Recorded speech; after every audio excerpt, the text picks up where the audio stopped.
This is STARS Officer Rebecca Chambers, and you're listening to Let's Talk Resident Evil podcast.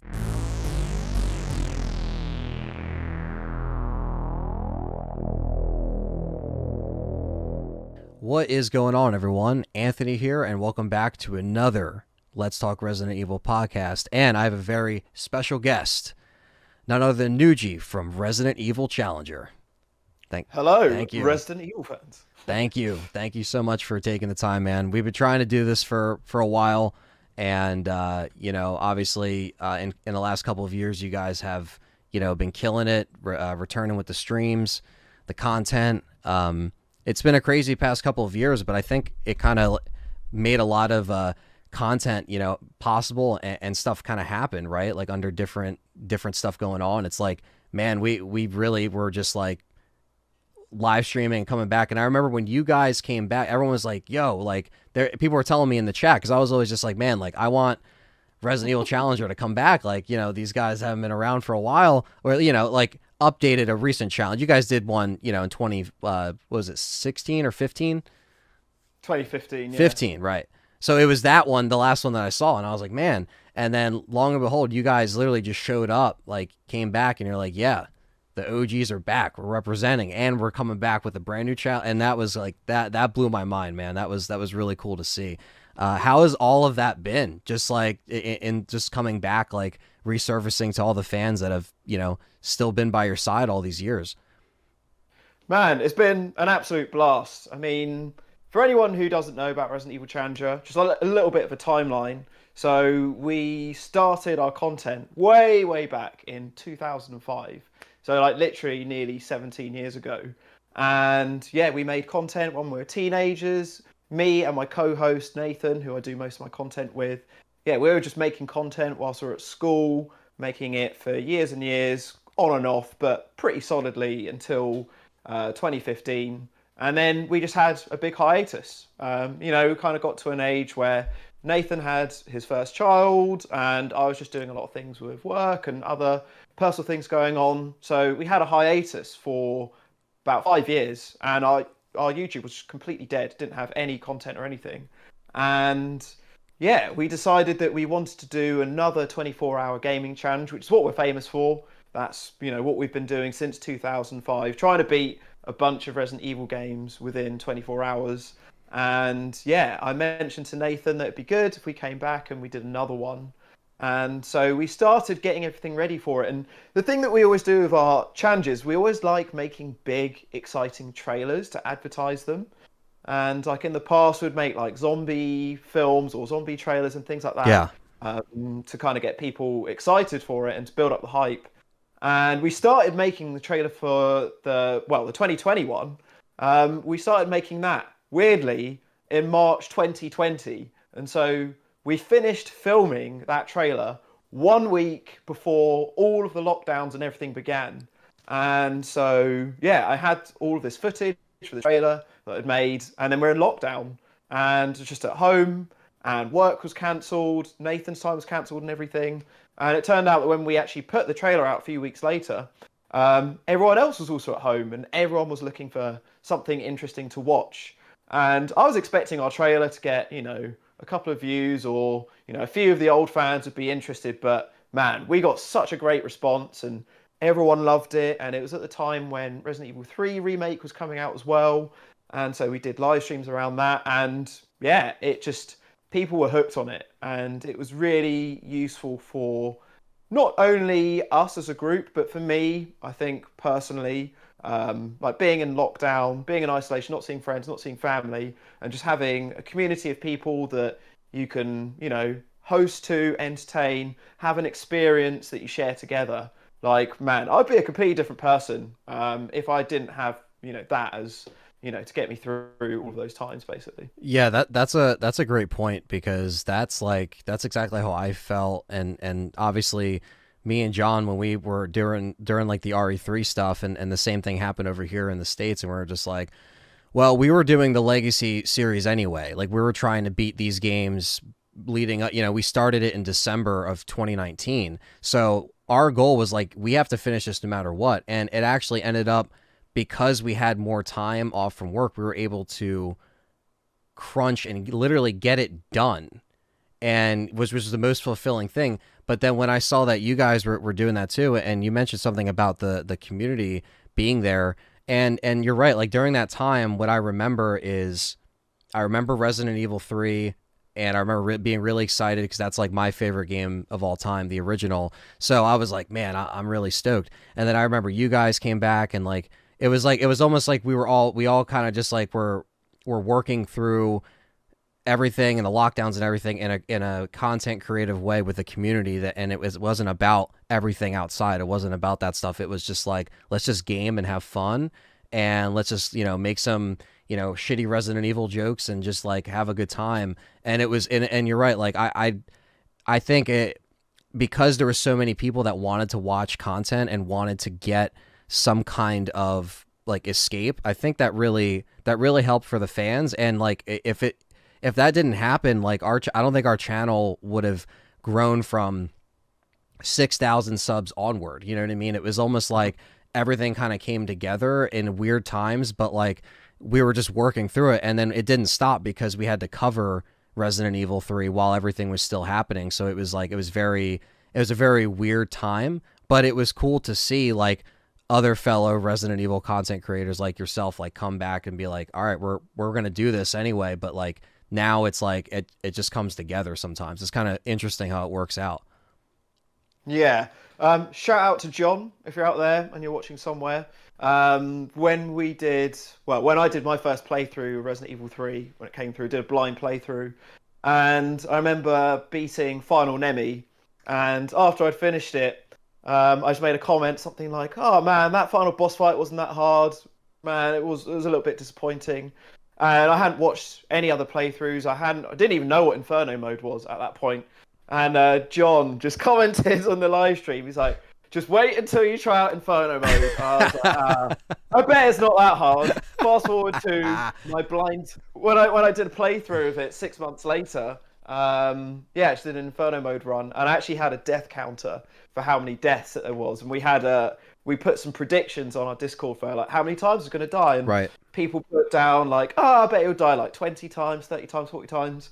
It died 125 times on Inferno mode. I'd have to go back and check ours. Ours was pretty bad too. Like ours was probably worse because it was like two different people playing. So it was like, all right, like if this person's like, trying to fight to stay awake or something, because it was like we were pushing 26 hours, 27 hours, I think by the end or something like that.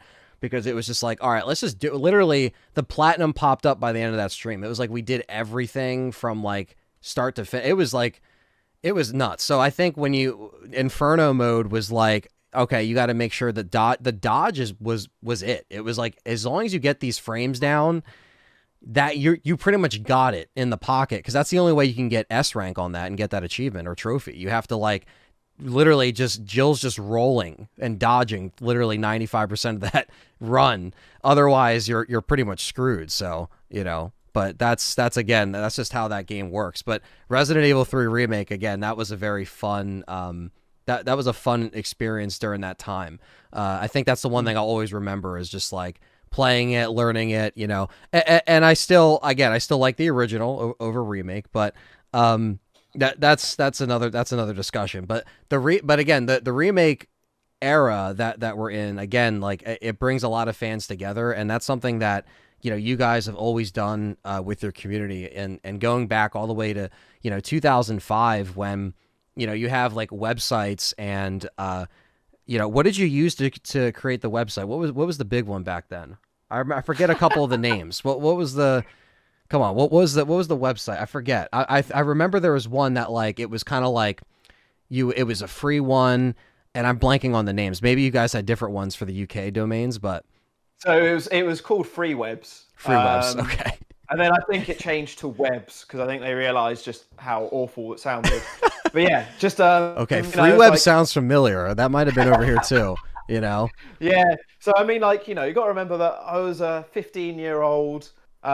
Creating this website, had no website building experience or anything like that. I'd only just started using Photoshop, and I only had sort of like pocket money from my parents and everything. Yeah. So we couldn't get the premium versions or anything like that. So all plastered over the websites was always like sponsored by FreeWebs or powered by FreeWebs or whatever. they had to put their plug on there.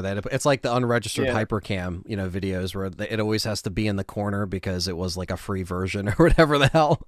So yeah, exactly like that. But yeah, it's a shame that our old website doesn't hang around anymore. I mean, so I'm really lucky that so I've got like in the Resident Evil Challenge team, like there's quite a few people that kind of do a lot of things behind the scenes who a lot of people don't actually see. So you've got like a lot of like moderators and graphic design artists and people who just like help or advise with live streams and what we're making, what we're doing. And I basically had a right-hand man for pretty much the whole time. A guy called Jack C, but he's also known as Creamy Elephant, or that English dude. I like to call him that American tit, or that American twat. So he was based in the UK, and then he moved over to Texas in 2007, 2008, sometime around then. But yeah, he was just like a fan of ours, and he just approached me really early in like 2006. He was a real whiz at Photoshop, and he was just like, I can help out, like making things and doing things. And man, if you saw some of my photoshopping skills back in 2005, they are abysmal. Like when we used to make like the DVD like box sets of our videos and everything, I did the first attempt at making the DVD box set art. If anyone saw that art now, they would not pay money for it. It was awful. It's assured that those are out of print. Those are no longer being made. The OG sets, right? Yeah, they were shocking. They were terrible. Unfortunately, Jack told me nice and early that he was like, this isn't acceptable. We need to step this up. And so he has just been there in the background, just making stuff and doing graphic design. And he did a lot of stuff on the website and everything on the live streams and everything. He always designed, and it always looked really, really good. He's just got a very good eye for that sort of stuff.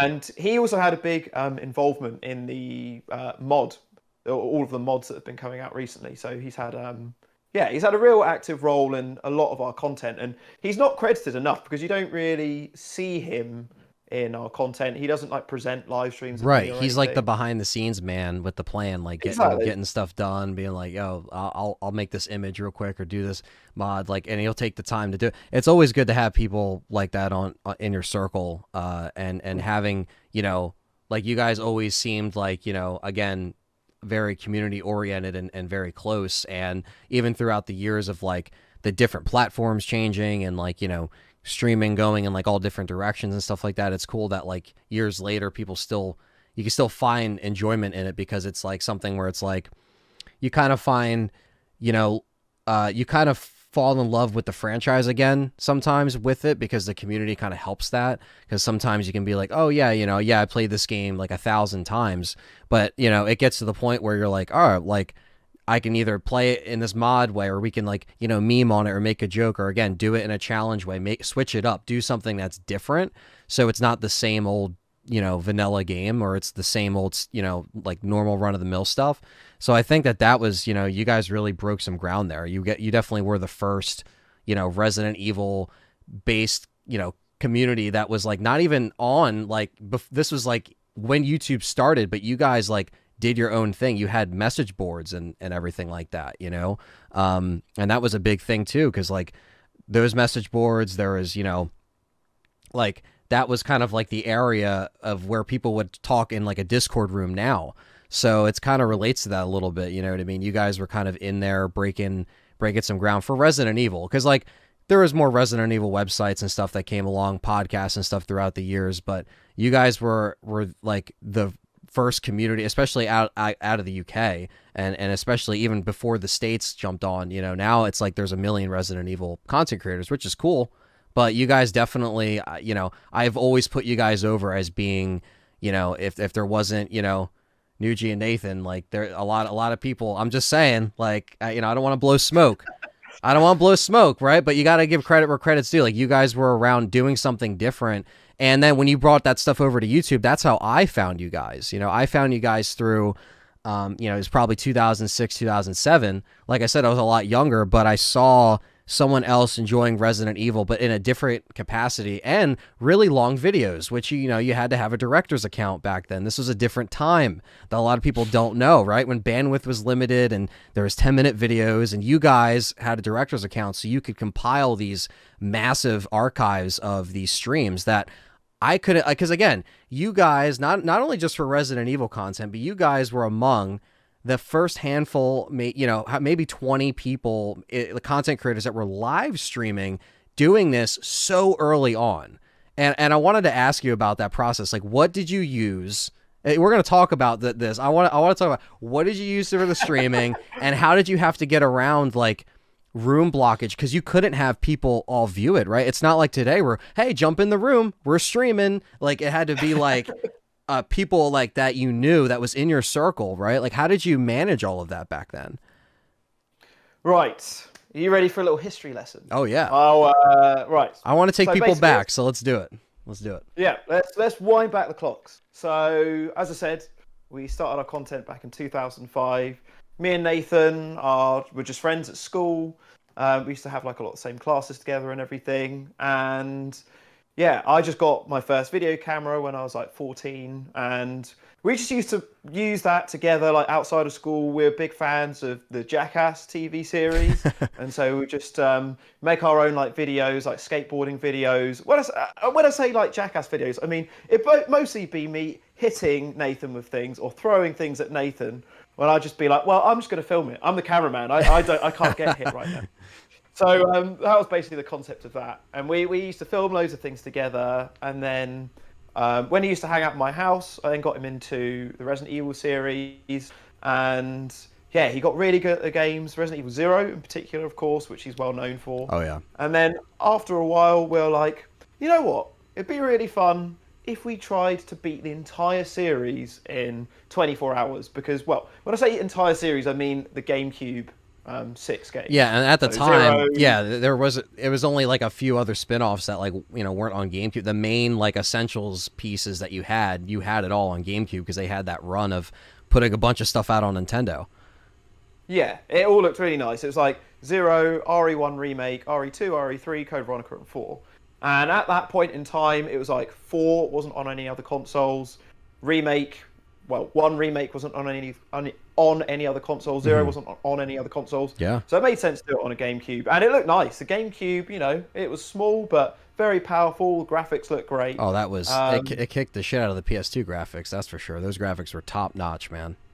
Top-notch. Oh, man. I mean, I used to do reviews on Resident Evil 4 and like how it compared on all the different formats. And when you actually put them like side by side, like the GameCube and the PS2 version just looked garbage. Yeah. It sounded garbage. Yeah. It just didn't have the space or, you know, the power of the GameCube to, you know, get everything that it did.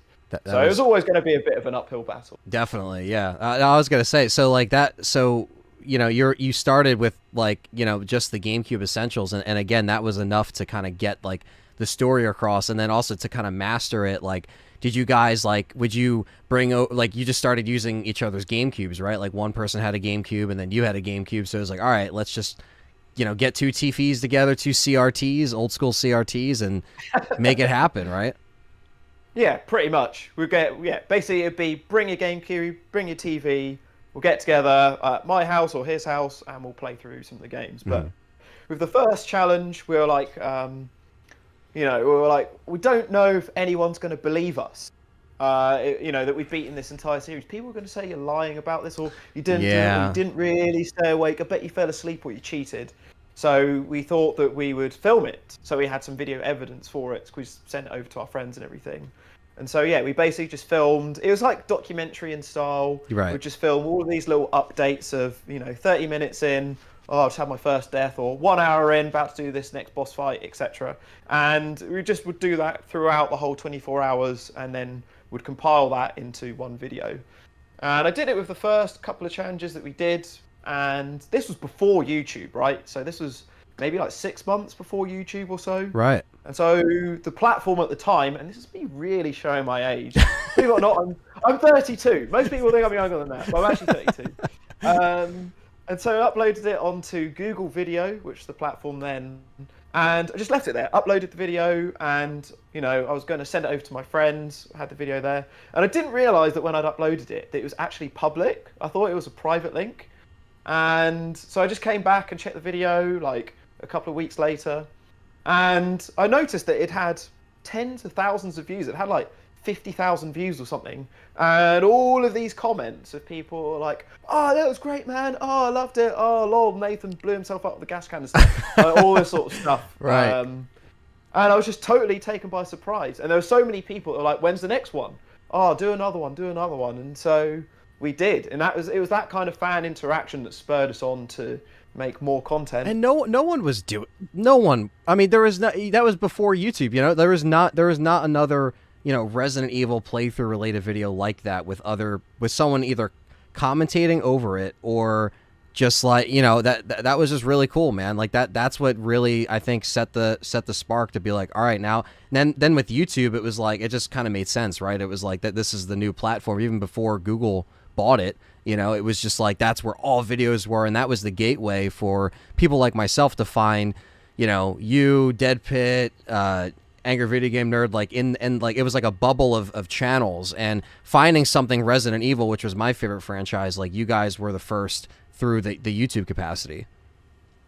Yeah, it was so different back then because like now, if you're stuck on a boss or you're doing a knife only run or something and you get stuck, what does everyone do? You go onto YouTube, you find a video of how to do it, you watch that, and then you can imitate it. But back then, these videos weren't around, and there wasn't really the technology that you could go from a console into your computer. And so, like, if there was anything there were some rare videos of people filming things on their TV, but they always looked like, they were just very janky and just weren't very professionally done. And it was I think that's why a lot of people came over onto our channel and watched our content, because we started doing knife-only runs and things like that. After we'd done like a couple of challenges where it was just beating the games, we're like, how can we keep this fresh and interesting? And so we started introducing the stipulations, which was like handgun only, or no first aid sprays, or knife only, and things like that. And I got this idea from, was used to be a big like wrestling fan, a big like WWE fan, and I really liked the idea that they had where they would introduce stipulations into wrestling matches so that they had an extra like dimension to them, an extra layer of interest. And so that was where I came up with the idea of adding that into our games. And so we started doing like knife only runs on Code Veronica and Resident Evil 2 and some other games. And I think that was one reason why people watch a lot of our content, because there weren't those videos there to see how to beat RE2 knife only or Code Veronica knife only, or to see the cutscene when Nosferatu, when you beat him with the knife only. So I think that was a big draw to our content back around sort of like 2006, 2007. Yeah, man. And with the process of getting into like the live stream, like what was that like? Like where was the website that you used? So the website we used, because again, this was before YouTube and Twitch and everything had streaming options. So we were using a platform which most people would have never heard of before, that was called Cam Streams. And again, the reason why we got into live streaming was after we'd uploaded a couple of our challenge videos, you read through the comments and some people would say, well, I can see these videos are edited. You're cutting out, you're cutting out certain parts of it. We're not seeing you playing the whole game. You're cheating. You're not doing it. You're just loading your saves. And you could be cutting at different days and like whatever. They don't think it's one consistent thing. Yeah, so people didn't believe that we could actually stay awake and beat all of the games. And the competitive 17-year-old version of me was just like, I want to screw over these naysayers. I did do it, and I want to prove it. And so I spent weeks trying to work out, how do you go from a GameCube to the internet? And there was just nothing there. There was no way of doing it, or at least anything that I could find back then. So the only way I could find of doing it was using our webcams. And so this was before capture cards, this was before any kind of HDMI sources. This is before Dazzle, because Dazzle was one of the capture cards that people would get and like 08, 09, but this is still before that, right? Like I used a This is DVD before, recorder. That was my first, Yeah. because I would, I wasn't worried about live stream.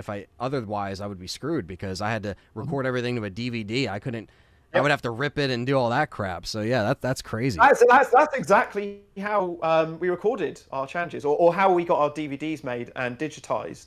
Because again, the very first video camera that I had, it was using like really, really old tapes. It was before the digitapes that you could get. And again, there was no way of getting it onto a computer back then. And the only way I could do it was to plug my camera into a DVD recorder and burn that onto a DVD. Was and it the tape you had to DVD, put inside the tape? Was it the small? Yes, I have a bunch right over there that I have to convert, and it has like all my old childhood like crappy movies and stuff on it, right? But it's like it was always on the SVHS, or this, I think that's what it's called, and you have to put it in, and then it takes it and rolls it up into the top part, and then you got to put it in, and it's just that's an annoyance. You got to put a battery in the cassette, people, just to wind it up. Like what it's so annoying, isn't it? Yeah. So, but yeah, that's again, that's kind of cool. Like again, like the bandwidth stuff was obviously limited, right? So that was like that was a process where like you had to just see like, I guess, people that were on your website to be like, yo, come check out this link, like make it like a private link or a public link, but I guess just to your website. Yeah. So anyways, once I kind of figured that out, and we decided that we were just going to have the webcam, and it was literally a webcam filming 2 TVs. So weird to think that you'd get people that would stay awake for 24 hours watching the entire thing of just a webcam feed filming 2 people's TVs. And there'd be a lot of people that would watch the entire thing the whole time, they'd be commenting the whole time. Again, just shows how dedicated our fan base are. But yeah, as I said, there wasn't really an actual platform to stream then. So after some research online, I managed to find this place called Cam Streams, which its primary use was basically like a babe station kind of platform. It was basically webcam girls and guys could go on there and you send in money and then take off clothes and things like that. But it was live and it was in real time and it went through webcams. And that was the only platform I could find that we could actually do our live streaming through. And so we did some live streams through there and it worked out well and it was fine. But the problem was that our popularity was growing quicker than the bandwidth and everything could host. So we were trying to do all of these live streams where only sort of about, I'm trying to remember the top amount of people. I think it was about 60 people could watch it live at one time. And so we would have to make requests to Cam Streams. I had the main website's contact details, and I'd have to let him know every time we were about to do a 24-hour live stream, because he would have to physically get more bandwidth for their servers, because we would have so many people that were trying to go on, and we'd completely max them out. Right, that's a good problem to have for them, right? Yeah, no, exactly. It was weird. We were more popular. Who would have thought some teenage boys playing video games was more popular than a bunch of girls getting the clothes off? Because still blows my mind. It's probably the biggest compliment we've ever had. I'll take that. Easily. Come on. But yeah, because we only had limited bandwidth, we'd have to do these competitions where people could win. We'd call it winning a seat to watch the live streams. And so we'd do all of these competitions on our message boards and within our videos, where people would have to win a quiz or they'd have to spot things in our video content. You guys were doing virtual tickets back then too. Holy shit. No, basically, yeah. It's like virtual seat, right? Like get a seat to catch it, because we can only do X amount of people. Pretty much. Yeah. And people were like fighting over these seats. It was just madness, absolute madness. But yeah, that was what we were contesting with back in those days. That's cool. Feels man. like, I was going to say, it feels like, and it's going to make me sound like such an old man saying this, but it just feels like so much cheating now, where you can literally just go onto YouTube and there's just a button that says go live. And you can literally do it from a phone, and be like, yeah, I could just stream. And it's like, what? Like, it's just so, you don't even think about it, right? It's like, that's why it's like when I did the Let's Plays on my channel before, it was like streaming, and it was like 10-minute parts, 10-minute parts, 10-minute parts, and it was just brutal, because like the game, like you would upload like 17 parts, and it's like the game could easily be done in like one efficient stream. But again, if you didn't have that director's account, you're pretty much done for as far as like the limit. And I don't know why that like was even a thing. Like I see why it was a thing for filmmakers, but like also like, why did you limit the bandwidth for some and not others? Like, you know what I mean? That's kind of weird, because then it went to 15 minutes and then it went to like whatever. So, you know, then anyone can upload whatever and then stream. So it's kind of crazy how that's, you know, kind of evolved. And like during around that time, like, were you also, you know, doing film? Like, were you doing that stuff on the side? So you had like also extra, just like you guys were already doing like the trailer videos and stuff like that. So that's cool that you implemented that part into it. So were you also kind of just like experimenting with other stuff outside of RE Challenger? Yeah. So outside of RE Challenger, me and Nathan were just always filming stuff, always making like little horror movies and things like that. And then when I started going to college, I was studying media, and then I did filmmaking. And when I went to university, I did film production. So like within all of those years, I was always experimenting, always had a video camera. I was kind of known by everyone that knew me by having a video camera with me everywhere. Like even when I went into school, my camera would get confiscated because I was just making sneaky little videos at school Right. and stuff. But yeah, I was always making stuff, and I just loved it. It was always I was such a horror nerd at school. Like all of the old like slasher films and stalker films, psychological horror, everything. I just really nerded out. I was always watching them. That's what I'd spend my evenings in the week just doing, either playing Resident Evil or watching horror films. There you go. And, Something you know, we got in common right there. Yeah, exactly, man. And you know, when you become like that obsessed with something, you then want to do it yourself. And so I was like, I want to be making these films. I want to be doing this. Absolutely. And yeah, there was a great opportunity for crossover, especially as we had a bit of a fan base, you know. So it's one thing when you're making stuff for yourself, but if you're making things where people are watching it and then also critiquing it, giving you feedback, you're learning something, you've got some lessons for next time as well. Then it just felt like more fulfilling and really useful. And it did really help, you know, even though it was a bunch of like teenagers that were commenting on my films back then, it was all feedback that's got me to where I am now. And yeah, I'm just super grateful for it. And yeah, every step has been useful. It's all got me to where we are now on this journey. So yeah. It's been awesome. That's a good way to look at it, because like it's always like, you know, you pretty much just take all of the you know, the critique and stuff like that, try to apply it to your next project, try to learn from each one, and you know, maybe spend a little bit more money here getting this done, or do that, you know, you try to polish it up, right, like next time.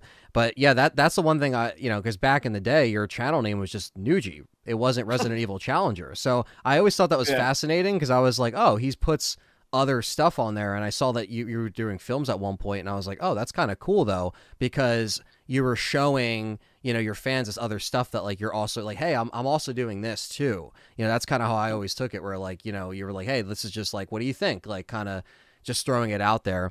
And that's kind of how I feel like with my film channel, where like it's separated, but it's also just kind of like, I just kind of try. Films are just really hard to make, so, and they take forever sometimes to get done. And I that's why like this year I'm really trying to make it to not only over 1K subs for monetization, because that'll help me out, but also just do more like movie related discussions and content and stuff like that, because it's faster to get done, and I don't want the account to sit dormant for so long, you know, because that just doesn't help grow. Like it doesn't help algorithm, it doesn't help anything in the YouTube scene now. So instead of like not putting stuff out, you know, I'm editing something now, you know, that will take a little bit, but I'm like, all right, let me put out other stuff, collection updates, all that stuff on there, and just to try to get, you know, also some feedback, like you said, because the feedback really matters. You know, it does, like you said, it makes you the person you are. So all the years of like critique, or like seeing comments, or seeing, you know, whatever, even if it's constructive or not constructive, stuff you can ignore or whatever, you just it always just makes you a better person at the end of the day, because you're like, all right, I got thick skin, and I know when there's like a legitimate critique versus someone that's like just throwing shade and like, you know, whatever. So I think that the platform, especially with the Resident Evil community, it's grown very well on, you know, on YouTube, obviously, like as far as like the support and just like how awesome the fans are, you know what I mean? And that's really cool that like there is some crossover between both of our fans. You know what I mean? I think that's really cool. Because I didn't know, like, until, you know, a lot of people again kind of got that UK audience as well, but you guys got people from all over. So there's just people that knew you guys just in the scene, in the RE scene, if you want to call it that. And you know, I was just like, holy shit, man! Like, again, like, you guys kind of going into, like, you know, when you guys kind of stepped away for a few years before you did the 2015 challenge. Were you kind of like really just in, like, again, you guys had stuff going on, like you were just doing your own thing, but did you dive into mostly like film at that time? Were you just shooting stuff? Like, were you at that, like, or editing documentaries, doing stuff like that? Yeah. So from some of your viewers who may not know much about me outside of Resident Evil. So I'm a documentary filmmaker.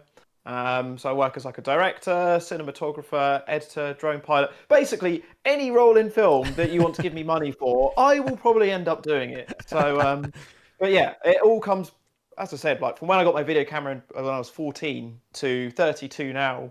I've just been stubborn enough to just stay on this same path and just be trying out different things and everything. But yeah, within that time, I was just really, really focused on my career. And I'm glad that I did have that time away from Resident Evil, because I feel like in 2015, it was at a point where I felt we had kind of done what we needed to. We played same bunch of games again and again and again. We'd done 4 seasons of challenges. We'd come back and done a couple of extra ones and everything. So, you know, at that point in time, we'd done what we needed to. And I think that, yes, there are other things we could have tried out. But, you know, I'm definitely an advocate for knowing when it's the right time to, like, take a step back and, you know, and not to just keep churning things out forever.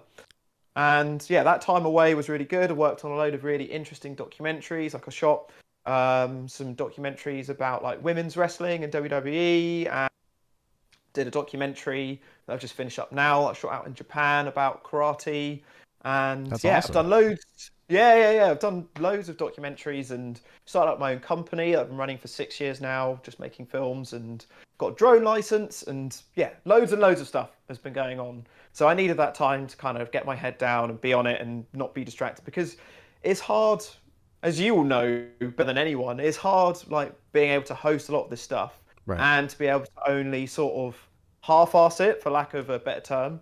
Like, you want to be involved, and, you know, when people are asking you to stream and do things, you don't want to say, I'm too busy and I'll do it in 2 months. Right. You want to be involved and you want to be active. And that's just something I couldn't do back then. Whereas having that 5-year gap, having lockdown, having all of the remakes, having a load of new RE games to try out, having all the mods that I haven't tried as well. Resident Evil came out of the dark ages, right? Because it was after RE6 that we had the dip, and then RE7 in 2017, right? So or 2017. So it's like so it's almost like you kind of went away when there was still, like, there was Revelations 2. Yeah, but there was a real like a really weird period for Resident Evil and Capcom financially. They hit a dark period, and then with the revival of everything, like you said, you guys were able to, like, come back and then do, like, you backpedaled and did the games that you missed along the way. You're like, yo, let's go back, and because you can't bring back a challenge without introducing, you know, 7, 2 remake, 3 remake, like the games that have been out since you've been away. But like you said, it kind of fuels the fire because you come back to all this new content, new mods. Like, it's kind of like refreshing, right? Like, you fall in love with it again because you have that, like, camaraderie. You got people, like, on your side. Like, it's a community you could jump back into, and you could just, like, it's almost like, you know, seeing a good friend or a close friend. You just pick up where you left off. It's not like, you know, so that's kind of cool that, you know, you can capture that through, again, like, the beginning of lockdown and everything. Like, that was the big thing where it was just like, okay, what games can we play? And like Resident Evil 3 was already coming out, and it was like we started pretty much covering that game December of 2019. So it was a few months of build up to, like, trailer breakdowns and, you know, discussing the original versus remake and stuff like that. So it was a very special time, even though there was a lot of, you know, craziness going on. It was special within just a creative way, because, you know, that's why I think we create art as people that do film or work on projects. It's just a way to kind of, like, that's like, for me, that's like my therapy, right? So like I can go into it and like work through something, and it just like, it always feels good to get stuff done and get stuff completed. And I'm always thinking of the next thing and trying to like, you know, and you have to learn balance. You have to learn like scheduling and knowing not to burn yourself out. Especially now, because, you know, YouTube, we live in a world where YouTube kind of rewards burnout, where like if you're putting stuff out on a massive scale, you'll get that algorithm, you'll move the needle, right? But it's also, you got to be like, okay, we're gonna just take this one step at a time and do what we can do. And but I thought you guys, obviously you came back at the right time with the right games and just everything that was out, and you guys, it added another layer, and there's still more stuff, you know, coming out. We know that there's, you know, a spin-off coming out, the remake of 4, you know, there's a lot of stuff that's like not announced, but it's there kind of thing. So we'll see kind of what happens with like adding new stuff in there.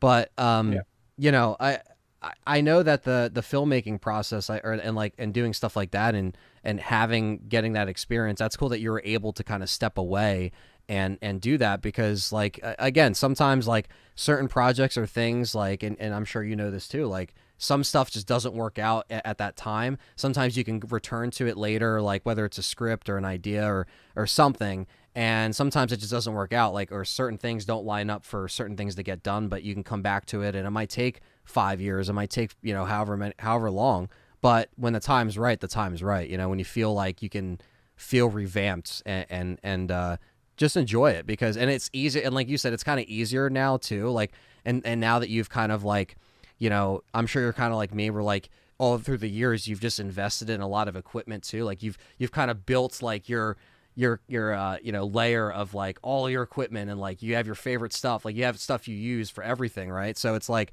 it kind of like sparked everything from my perspective. I think that everything from the influence you got from the Resident Evil Challenger stuff to, you know, on a filmmaking level, I think all of it kind of, at least for me on my end too, it kind of works, it kind of feeds each other. It's like you learn stuff from every single project you do, whether it's like gaming related, well, that can apply to the film stuff, because then like you're doing editing stuff for this trailer, and it's like, you know what I mean? So it kind of feeds one another in a skill kind of way, if that makes sense, if I'm making sense there. I know that was kind of like a mouthful, but yeah, that's kind of, it makes total sense. Yeah. Like, yeah, they really go hand in hand. And that is one thing that I've really loved about our content more recently, in that I feel that our style of the 24-hour challenges, so like if someone goes onto our channel, there's like loads of different things that are there.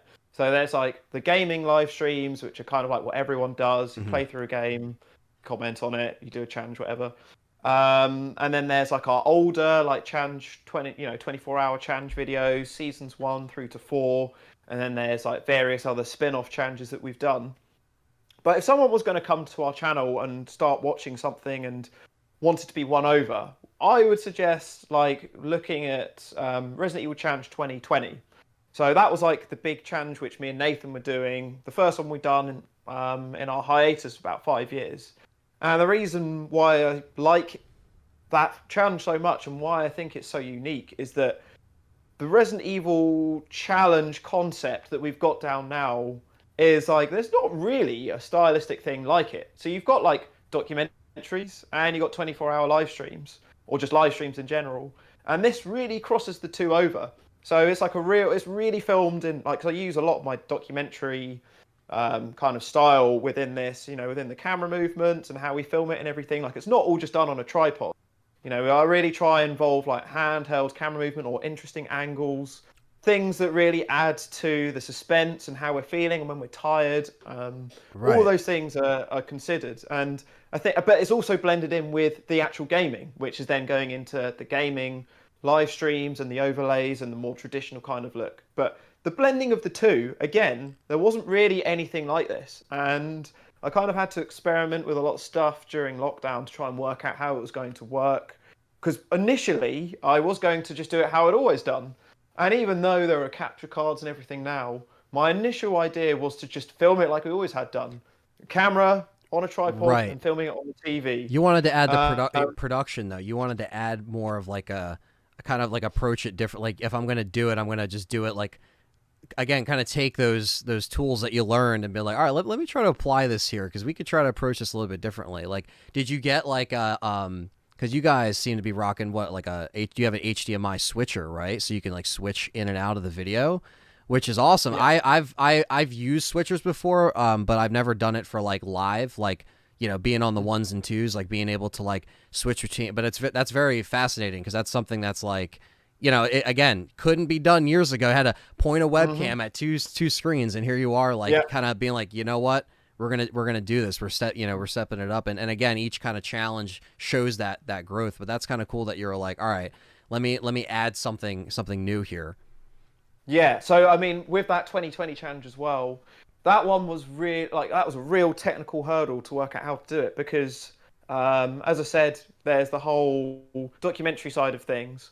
And I had started using capture cards in the live streams that I've been doing, and so I kind of got how that worked. And you know, you can see 1,000,001 other live streams of people doing, you know, live streams on their capture card. But there was nothing on the internet in 2020, and there still isn't really now, other than what we've attempted, of like multiple people's streams and like jumping between them in this kind of format.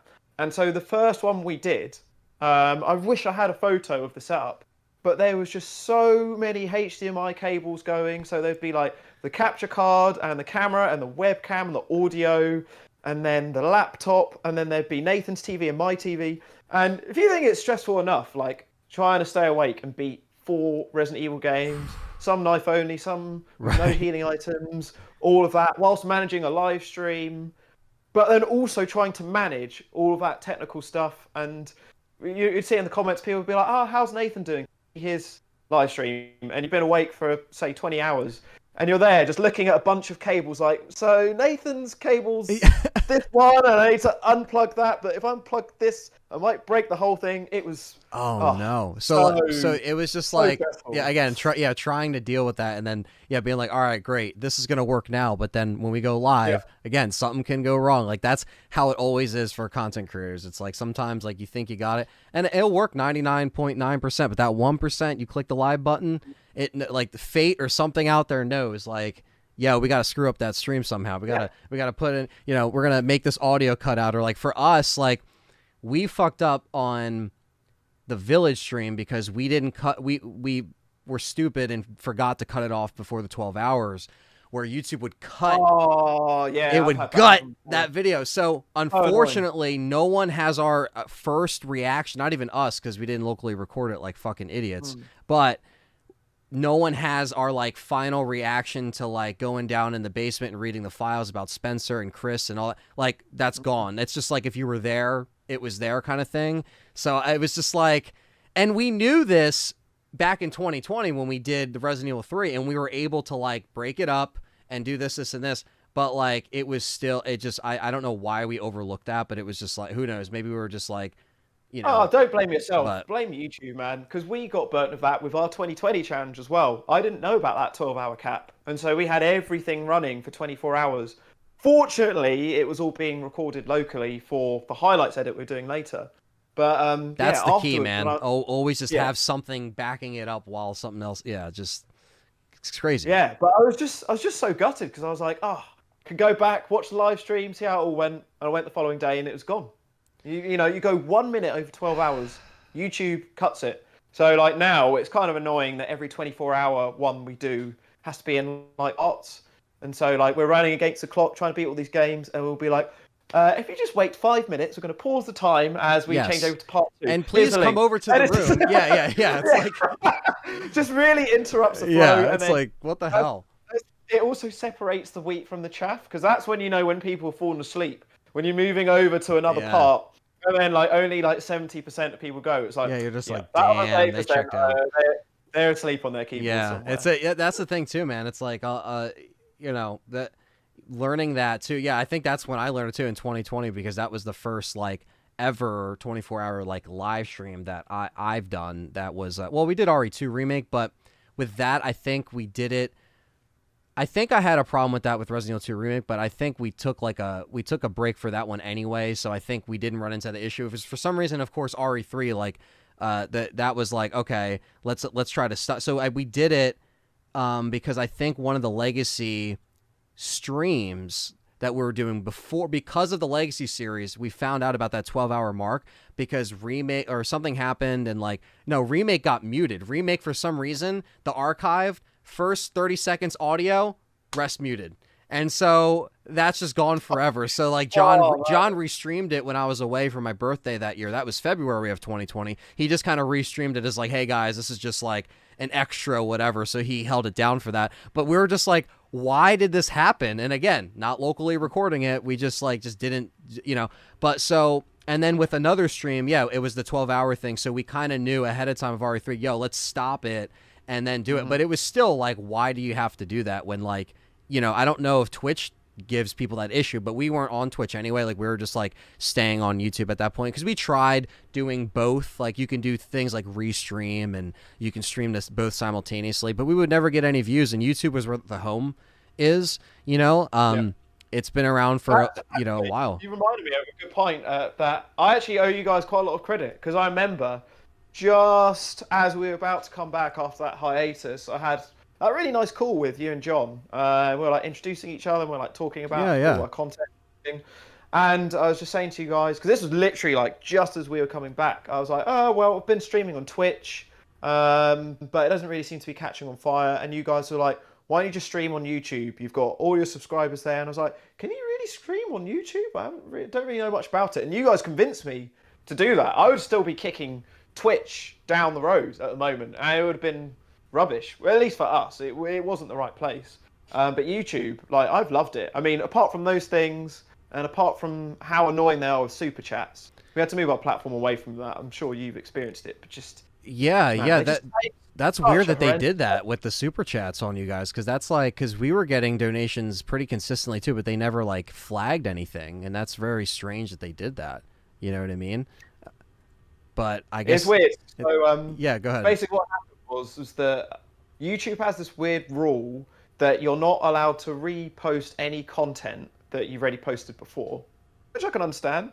And during lockdown, we're doing this thing called a watch along, where we're going back and we're watching our really, really old videos, and I'd do like a director's commentary and talk about like what actually happened. Right, you should be able to do with the guidelines.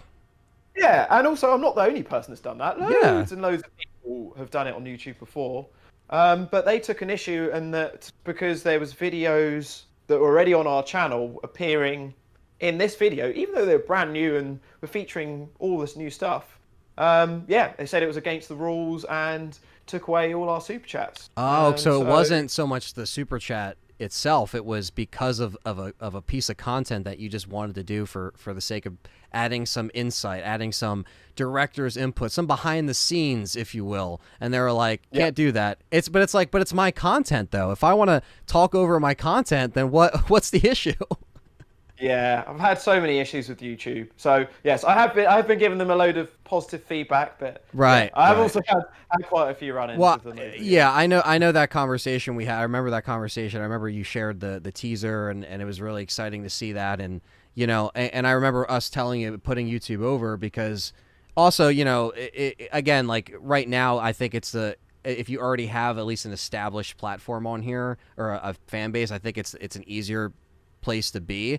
But I do agree that like it's stuff you gotta tiptoe around some stuff, and especially when you rely on some of the stuff like I do, it's scary, so stuff's changing a lot, so you just gotta like it's just weird, and I think you guys are still doing great with Streamlabs, and there's workarounds, right? There's like PayPal donations, there's Streamlabs, there's easier ways that people could just donate, and then it goes to a good cause. I want to talk about the cause as well, because you guys have raised how much at this point? How much money? I should have did my homework here.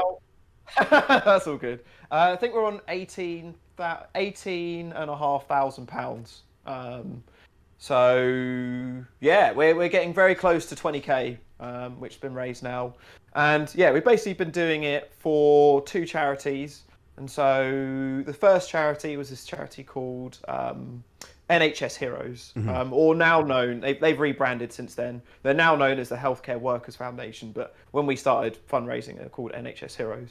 And yeah, it was just basically, as I was saying, like in March 2020, and there's all the stuff going on in England with the NHS, which is our National Health Service, and the hospitals becoming quite overwhelmed with COVID. And Right. my mum's actually a nurse, and she was telling me about what was going on in the hospitals and Yeah, all my mom's a the nurse too. It was crazy. It's crazy just hearing those stories, right? I'm yeah. sure you can relate. But it's crazy how much we also have in common as Yeah, well. yeah. But yeah, it was a real state. It was really awful, and I was just sitting there playing Resident Evil games, and I was like, "What can I do about this?" And I was like, "Not very much, but you know, we've got a fan base watching our stuff.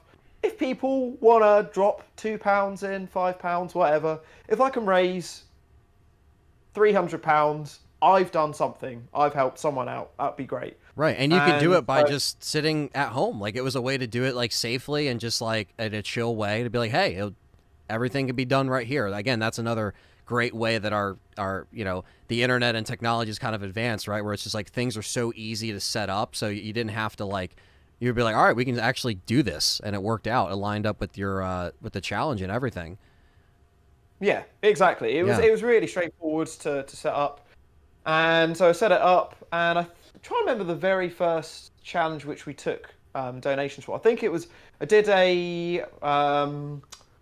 called a Lucky Dip stream of Resident Evil Zero, and basically the concept is we've got like a bunch of different cups like this, and they've got on there different sheets of paper which will have, you know, so we have like a handgun cup. It'll be like, do we have handguns? Do we have no handguns? Do we have one handgun?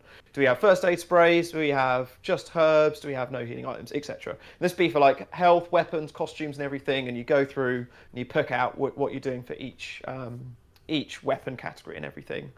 And I was like, if you guys are enjoying Resident Evil Zero, feel free to super chat or send a donation.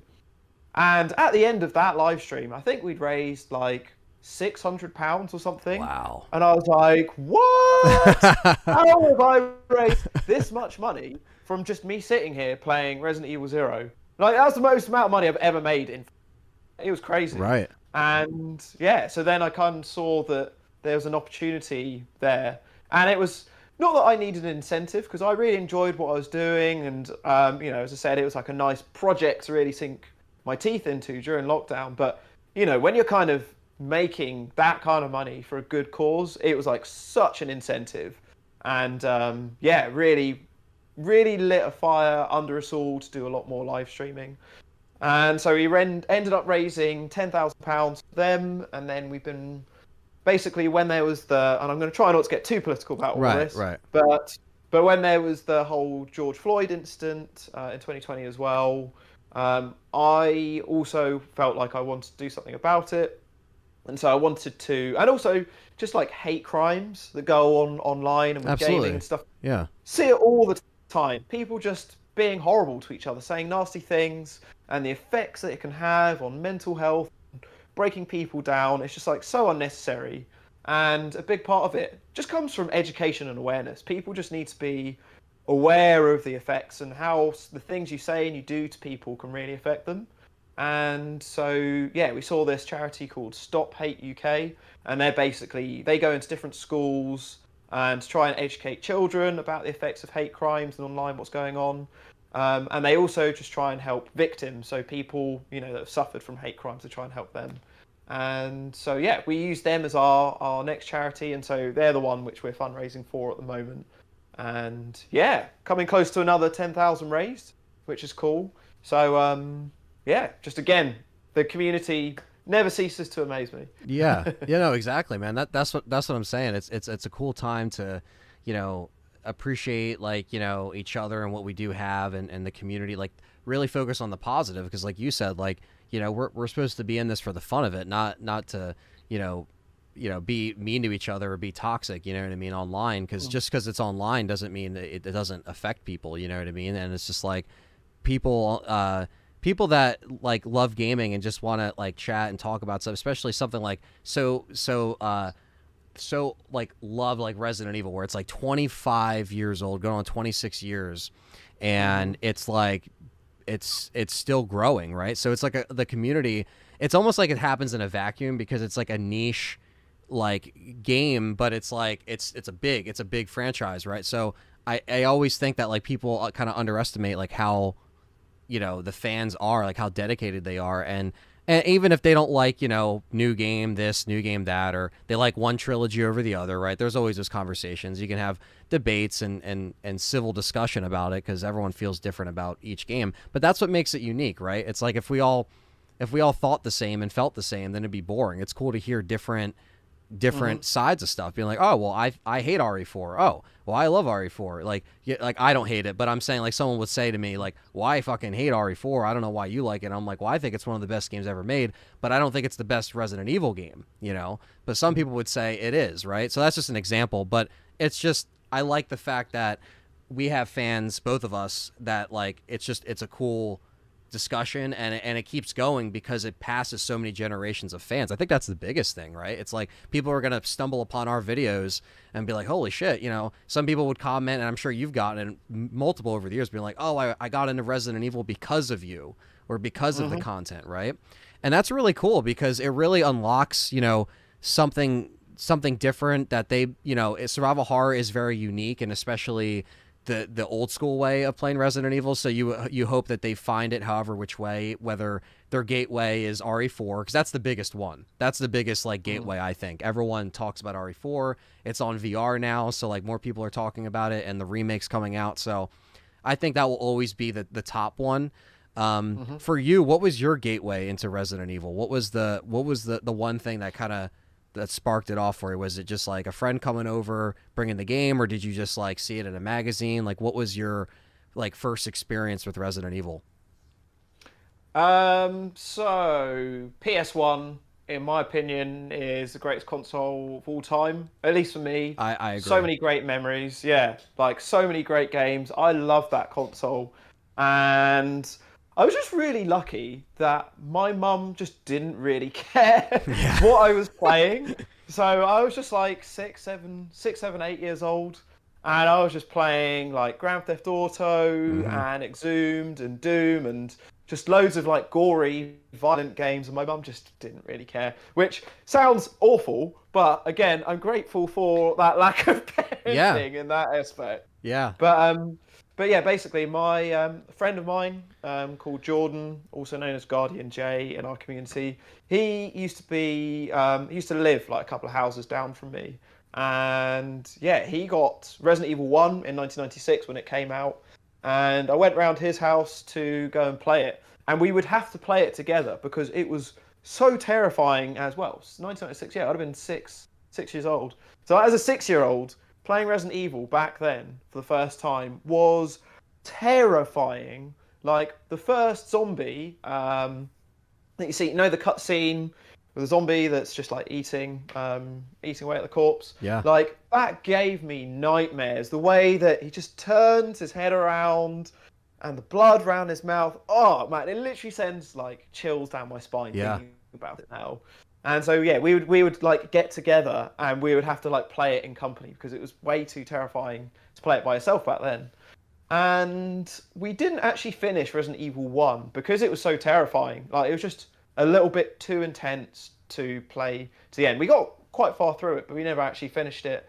And then a year or so later, when Resident Evil 2 came out, my mum got it for me as my 8th birthday present. Man, my mum got me some great birthday That's presents. amazing. Resident Evil, video cameras. Yeah, it's all been great That's stuff. awesome. Yeah, that's my parents were the same way. Where like my dad, it was just my dad's game, so my dad would just buy it, and then I would just end up playing it, and he never really cared. Same thing with horror movies, like going to the video store.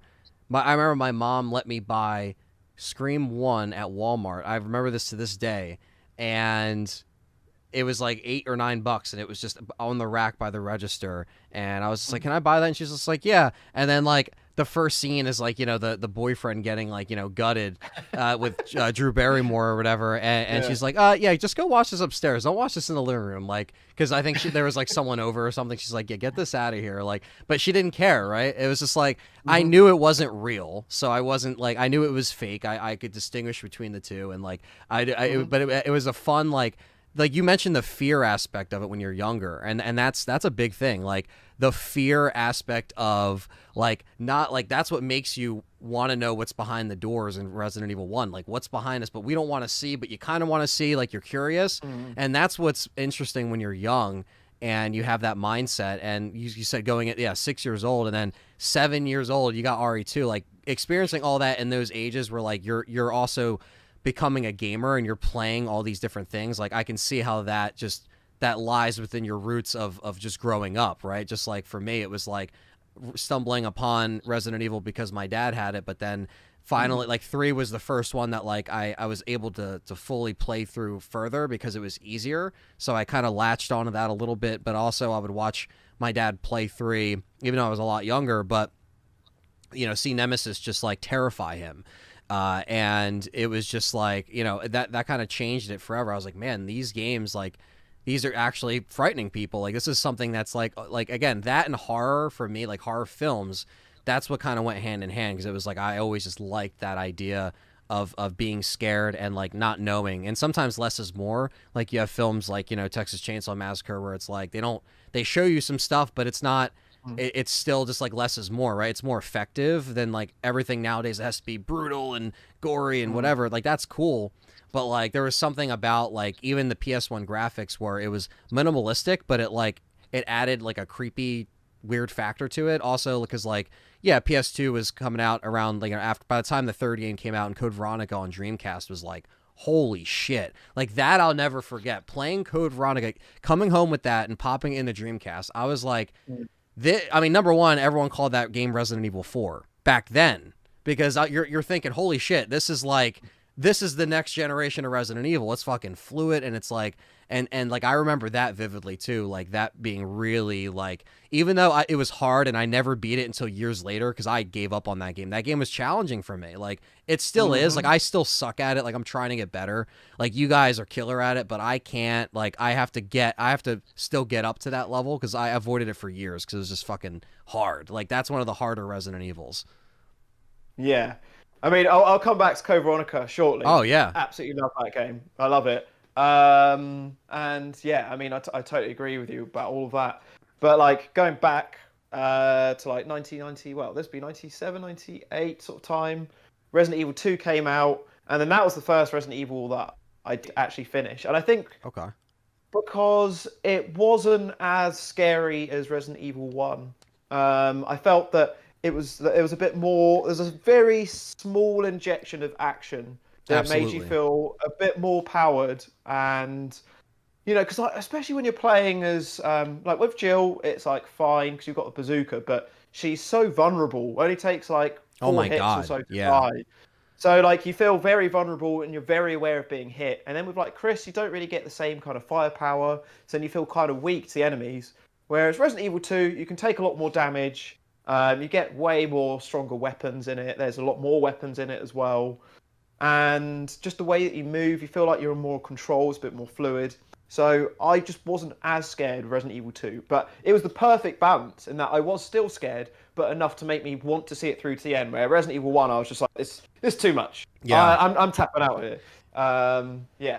But Resident Evil 2 was great. And then same with 3, moving more in that action kind of direction. Loved 3. I think 3 may be my most played Resident Evil because of how action-based it is. Wow. Yeah, it's just so fun. You can just load it up. It's like an arcade game in a way. You just load it up, get a load of weapons. You can sesh through it in like 2-3 hours and it's done. It's just quick and easy to pick up. And just, I feel possibly the best controls that the series has. Yeah, like, very smooth. Within like the fixed camera. That super quick smooth. turn, and you run quick and everything. Yeah, that was like turn. Essential because I think they really tried to like capture. I think they were trying to push that engine as much as they could at that time, because between that and Dino Crisis, because Dino Crisis had the kind of like the Code Veronica cinematic cameras where it would start moving with you, and I was like, oh, okay, they're starting to kind of get it down, and you could tell that like, you know, everything was snappier with Nemesis on your ass because you had to have that momentum to move Jill, and then have the dodge button with that, which was like another layer, which I always thought made that unique. So that was kind of cool. They, you know, at least brought that back to a certain extent in Remake, the dodge, like making that stand out still from 2 Remake, where 3 stood out from 2 in certain ways. But I can see what you're saying though, for 2 and 3 having that action level. I agree. And that's kind of what I think that's what maybe like in retrospect, maybe kind of drew me closer to navigating towards 3, because even though Nemesis was scary as hell, it was still just like easy mode. You had the assault rifle, the Magnum, like you had so much shit, so it was easier for me to get through like just the police station half where he busts through the window when you come back down from the STARS office.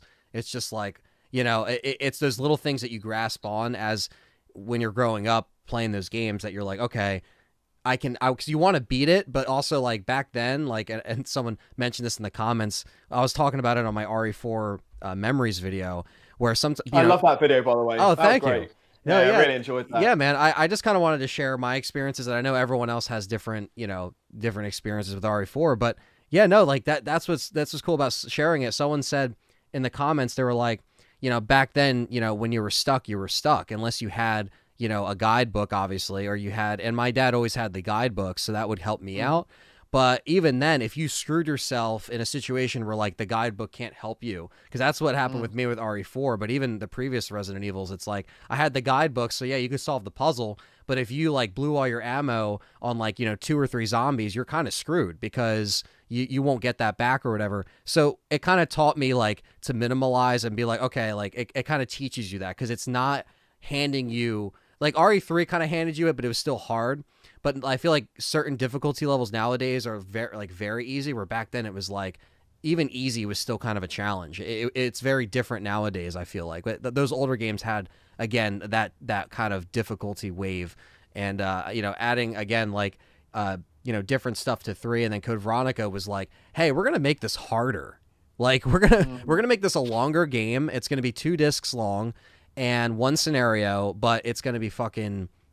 you know, a whopping, like 9 to 12 hours, depending on how I mean, you could beat it faster, but like a normal playthrough is, you know, that long for that game. That's pretty long for Resident Evil. It's not your 3 or 4 hour game like the trilogy, right? Oh, it's so much longer. And a perfect example of the soft locking that you're talking about.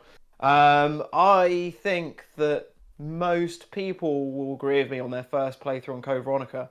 How many people got stuck on the Plane Tyrant or the Tyrant before that because you just didn't have the right ammo or enough health to actually get through those boss fights? And it's so easy to save just before those boss fights, or, you know, you don't have the strategy of having multiple saves at different points. You've only got your 1 save, and you can only load that 1 location, and you have to do the boss fight with what you have, or you have to restart the game again. I did it. So many people on our Discord did it. So many of my friends did it. So many people I've spoken to made the same mistake. And it was just brutal, because it's just, you don't get that with games anymore. Like, games now are so much more forgiving. And yes, of course, there's like Demon Souls and the Souls games and everything. Right. But like nothing that will take you back to the beginning of the game, where you actually have to start everything afresh. Like, that was just, yeah, a thing of its time. And I think that was also a big part of previous generations as well. For example, like the Sega Mega Drive, it's called in the UK, but known as the Sega Genesis in the States. So like all of the Sonic games, so many of them, I never actually finished, because you'd have your 3 lives. Obviously, you could get more or less. And if you lost all of those lives, you'd have to start the whole game again from the beginning. And then that was it.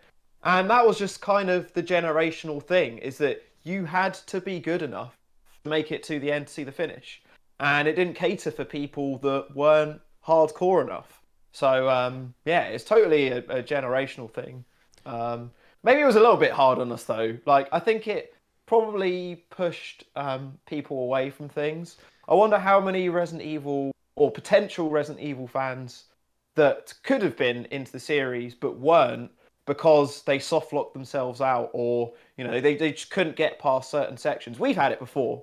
You know, in challenges and live streams and stuff. You've had it infamously with like the community dice stuff you're doing recently. Yeah. Where it's just a segment you can't do because you just don't have the right supplies. And yeah, it just makes me wonder how many people have tapped out because That's of a that. good question. Like, yeah, like what could have been? Like who out there just like stepped away because like whatever. I think it's funny because my dad, who is obviously the person who got me into gaming and Resident Evil, what threw him off the series was a little game called Resident Evil Survivor, because he thought that was like, that's where they were going, like first person, which is funny because years later, but he hated first person because for him, when he played Doom and stuff like that back in the day, he liked it, but it gave him like motion sickness. Like he didn't like the fast camera.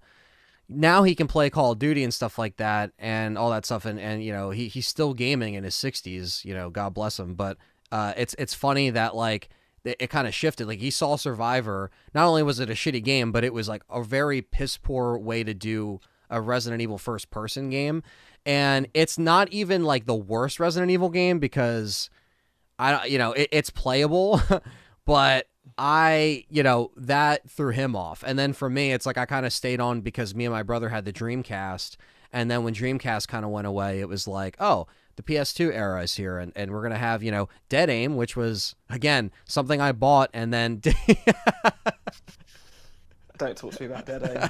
That game doesn't exist. In my law, that does not exist. It doesn't That's exist. all being scrapped. It's well, that's the thing. Dead Aim is because people want me to play it with like the light gun and shit like that, and I'm like, listen, there's only so much torture that I played Gaiden, okay? Like there's only so much I can do, with that, and that isn't even terrible. I've come to appreciate that, but that game is fucking hard. Like Resident Evil Gaiden, however you pronounce it, right? It's just a hard. It's the only Resident Evil game that's rated T, by the way, that I know of. But it's that's why when we played it at the Legacy Series, I was like, man, I can't believe we're actually doing this, and it was challenging. Like that pissed me off because I thought it was over. Then it had like 2 fake out endings, and then like the ending doesn't even make sense because it's not canon because they shoot the wrong Leon, and the Leon that's alive is bleeding green. So you're just like so. I've never finished it. I've not actually played it. Like I mean, listen. I've been meaning to stream of it. But I was gonna say it would make a fun ass stream. I think your community would really have fun with it. But like, I remember looking up the ending like years ago, and I was just like, no way. And then when I saw it again, I was like, no way. Like that, you could tell that's why it just came out, and they were like, eh. But it's expensive. Like I got my cartridge for $10 at GameStop back in like 2007, and now it's like $90 just for the cartridge. Like not even complete. And I think the UK one is even more expensive. So there's a couple different variants floating out there. But obviously the emulation is the easiest way to play that game because a lot of the Resident Evils are just getting way more expensive, and it's just the way it is, like the originals. And like, holy shit, man! Like when we'll talk about the UK in a minute and the little meetup and stuff, but I want to hit up a game store so bad because the UK shipping prices for some of the Resident Evil copies that I want to get or that I've been scouting out is fucking ridiculous. Like I was looking at it, I'm like, are you serious? Like I just want like Resident Evil on GameCube. Well, I'm spending like, over $100, you know what I mean? Just on like, so the certain PS1 copies aren't that expensive, but holy shit, man. Like I got to check out some game stores over there because like I cannot, some of the shipping prices are crazy, and Resident Evil's only gone up in price. Retro gaming has in the past couple of years, everything has, right? So it's weird, but Resident Evil has that fan base where it just like rabid fans, they always keep coming back. They want to get the different collector's editions or the physical copies of stuff, even though we're in a digital era. I like, even me, like with all this shit behind me, even with the current consoles, like I'm on digital, like I'm not picking up physical stuff, but because, the games aren't on the disc anymore. We know this. But if there's a collector's edition for Village, which I have over there, I got the Chris statue, like I'll get it. Like those would be my exceptions. Like franchises or series that I like, I'll get the collector's edition and stuff like that.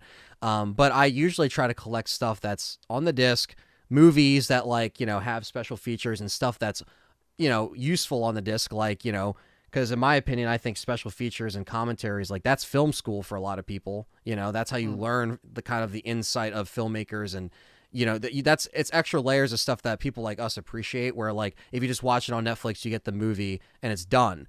But I like the fact that like there's more to collecting different types of media. And Resident Evil for myself, like that's why I kind of always stuck with doing collection updates and stuff throughout the years, because like I just like documenting when I got something, what price I got it for.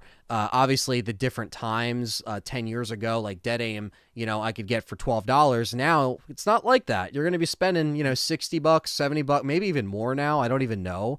But it was a different time. So I kind of always like documenting that. Like we talk about going through the years of like different eras of content creation in YouTube. That's what kind of always been like what I like to do, and kind of keep that memory of like, oh, I remember when I got this or got that. And to see it kind of build over the years. And again, it's harder when stuff gets more expensive. So I'm kind of dipping my toe into getting different regions, which I've gotten some Japanese stuff. And shout out to Eli. My buddy Eli, who was doing wrestling in Japan, he went into a game store and hooked me up with a great amount of stuff that I did a collection update awesome. on. It was like 2 years ago, I think, at this point, or 3 years ago. But that kind of stuff is cool, and I like kind of like I like the hunt, right? Like I like going out and physically doing that. I know that's kind of gone now because everything's eBay and stuff like that, and I get it. But I still like video game stores and like finding, always on the hunt for Resident Evil or survival horror stuff. But I like kind of collecting in that lane because then I also like, I get, you know, more just regular shooters or whatever. But as far as like going back for the vintage stuff, man, like, you know, are you into going and getting any other like Resident Evil memorabilia or stuff, or do you just kind of like, you still have all your old school stuff, I'm assuming, right? All your old games, or have you lost a few? What's happened to Nougies' Resident Evil collection over the years? Has it grown? Has it shrunk? I wish I had done like a collection update at some point, because yeah, when Resident Evil Challenger like started the first couple of years, I was just so obsessed that I would just have to have every single copy of every Resident Evil. Had RE4 on like PS2 and GameCube and Wii, and then I get PS, like all the versions. I had everything. And yeah, I used to have like all of the figurines, and used to have the chainsaw controller and everything. Oh I used my to have God. so much stuff. I don't even have the chainsaw controller. I need that. You got me beat on that. Yeah, I wish I had kind of kept it. I end up selling a load of stuff when we were doing our charity fundraiser. So I sold the Right. chainsaw controller and a load of other stuff, and then they used the money to go into the fundraising. There you go. So, you know, it's not all bad. And the thing is, I love it. I love the stuff, and I've still got all the figurines at my parents' house and everything. But the problem is, I was just finding that it was just sitting in their attic. Like I just wasn't using it. Right. I just wasn't really like putting it anywhere or doing anything. Or I'd try putting it in my office and things, but then when I'd have to do filming stuff or streaming, I'd have to move things out, and yeah, I just ended up. It comes down to space, really, because that's what it comes down to. Because like when we got stuff like movies, like vinyl, like games, like stuff that we're into, in any which way, yeah, it you know, you got to have space for it, and you have to be selective, and you know, and I understand, because like that's why I just have like, you know, I have the shelf for Resident Evil, and then as it gets bigger, you know, maybe in the future I'll have, you know, a different kind of like setup for it. Right now it's fine, but for me, I was like, I don't know why I just like would never get rid of stuff growing up, and then I was just like, I kind of gravitated towards it because it was always like, you know, just I don't know, I always just kind of, it's just the memories, I think it comes down to, and then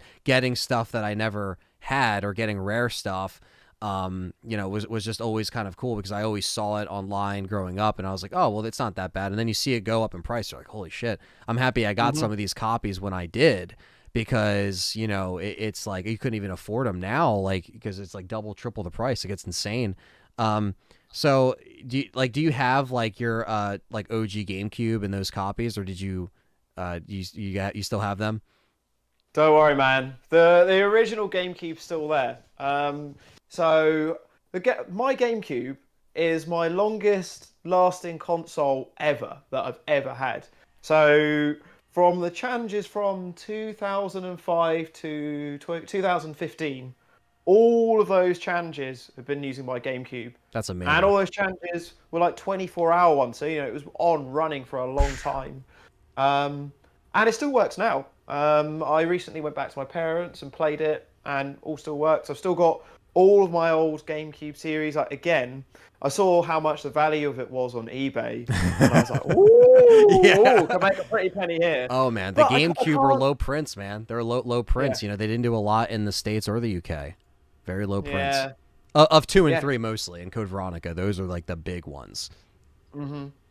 I just those games they're just too important to me that I just Yeah. can't. I don't care how much they're worth. Right. They are the foundations of our community and everything. If it hadn't been Absolutely. for those 6 games, like we wouldn't be where we are now. So yeah, I can't sell those. I can't sell my GameCube. No, people who are fans of our content will know about Nathan's GameCube and the journeys that we had with that. So like Nathan's GameCube, in the middle of one of the challenges. So right, one of the this it just shows you what dumb teenagers we were. Like so, 2007, we went to do our last challenge. No, was it 2007, 2008? Forget the year. Anyways, we went to do the biggest challenge that we'd ever done, and we were both planning to beat 7 games each within 24 hours, and so that's 14 games. So it's the biggest challenge we ever did. So that's the 6 GameCube ones plus Deadly Silence, because that had just come out, so we're going to play that as well. And so we're like, wow, biggest challenge that we're ever going to do, but we're like 17. Nathan was working at a supermarket. He's like, I can't get the time off, so I'll just work, 9 to 5. I'll do a whole day's work. And then after that, we'll start our 24-hour live stream. And I was like, yeah, sure, if you're cool with that. So we didn't start our 24-hour live stream until 7 p.m. So we've been awake for like a whole day. Holy and shit. then we're about to start this. So we started doing this challenge where we were both knackered. Well, I wasn't actually that knackered. Nathan was absolutely knackered. He was really tired. About to do this. We had some issues with the live stream. Those things weren't working. We got it to work. We started going through the games. And then, yeah, I think like a couple of hours in, his GameCube started getting disk read errors. And he'd have to quit the game and start again. And we're like, we don't have time to lose all of these save times that you've got. You've got 7 games to beat. Like more than any time, more than any challenge, time is so important on this one. And his GameCube kept on doing that like throughout the challenge. And fortunately, he just bought a Wii, because this was around the time when the Wii had come out. And so he was able to transition over to play with that. Is that when you guys had to go into the living room and just like hook it up because you're like, fuck it, we just gotta and I always thought that was funny because you just see the TV in the living room, like you guys were just like, we gotta get this done. Like I always love that. Yeah, I mean that was actually a different challenge. Oh, okay, So okay. That was a different challenge. So that was when I was doing one. Basically, my mum had given birth to twins. So when I was 15, yeah, I had 2 twin brothers that were born. And so we were doing a challenge at my house and they were babies. And when it got to sort of like kind of late in the evening, my parents were like, yes, probably not a good idea for you to be upstairs gaming the whole time. Right. So if you don't mind moving the 2 game consoles and the TVs and all of your live streaming downstairs. And we're like, we're in the middle of a live stream and a 24-hour challenge, but okay. So yeah. And there was just always that chaos because like, as a 16-year-old, you're not like forward planning. You just like do stuff spontaneously. Right. You're not thinking ahead so far. Yeah. You're like, all right, we just got to worry about this now. Like, Nathan got off work. We barely, or whatever the case. But this is like a couple different scenarios we're talking about. But that's kind of funny that like sometimes it gets like to the point where the console fails and or like you're up against the clock, and that's what makes the challenges always so entertaining is just seeing what stuff could happen, because I mean when unfortunate stuff like that happens, we can all relate, because us being again content creators, stuff always goes wrong when you're trying to get it right. Now with the Wii being a GameCube, that was just his backup, right? Like he just ended up using the Wii as like the safe zone. Was that like, because that is a glorified GameCube, that's all the Wii was. Yeah. I'm taking shots at Nintendo, but that's all it was. It was a tech demo console and it played GameCube games, so it was the better the better of the two, because you had something that was like a newer laser. It wasn't like because some lasers do burn out. Mine is still going from 2001, so like I'm the same with yours, like mine is still going, so lucky, I guess, because it can happen anytime, like these consoles. But the old consoles, is funny how even though they're older consoles, they last longer. Or they've lasted so much longer than some of the newer stuff, where like you deal with all these like issues and stuff like that. Like they still they made them really well back then. You know, nowadays they are made well, but so much issues can happen now, overheat and this and that, and like, you know, it gets a little bit more technical. But you know, again, you sometimes, that's why people like, and I'm sure you guys like the emulation side of it now, right? Where like you could just do stuff on an emulator and you don't got to bust out the old GameCube. Is that easier for you guys to do that now? To just like get it up running on like whatever, or like what's the process now? It took me a long time to adapt to emulating and mods and everything. I was kind of saying it to you like off stream before we went live, but like, so I used to be a Windows user, but just like getting into like filmmaking and video editing and everything, and just the place where I was working, everything was just using Apple hardware and computers. So I was very much in the Apple infrastructure for a really, really long time. And I just didn't have a Windows computer or anything. So the option just wasn't there for doing emulators and mods and things. But then when, you know, we had our rebirth and everything, and yeah, loads of people were like saying, oh, you should play this mod, you should try this, you should try this. And eventually I was like, okay, I'm going to get myself a gaming PC, I'm going to get that and play the mods. And also another reason why I hadn't got it was I was just so paranoid that technical things through the emulators were going to go wrong. And, you know, through a 24-hour challenge, there'd be like, I don't know, blue screen of death, or something would go wrong with the emulator, it would crash and you'd lose your progress. And fortunately, that hasn't been the case many times. There have been like maybe 2 or 3 live streams I've done. I was playing like Silent Hill 1 pretty much this time last year.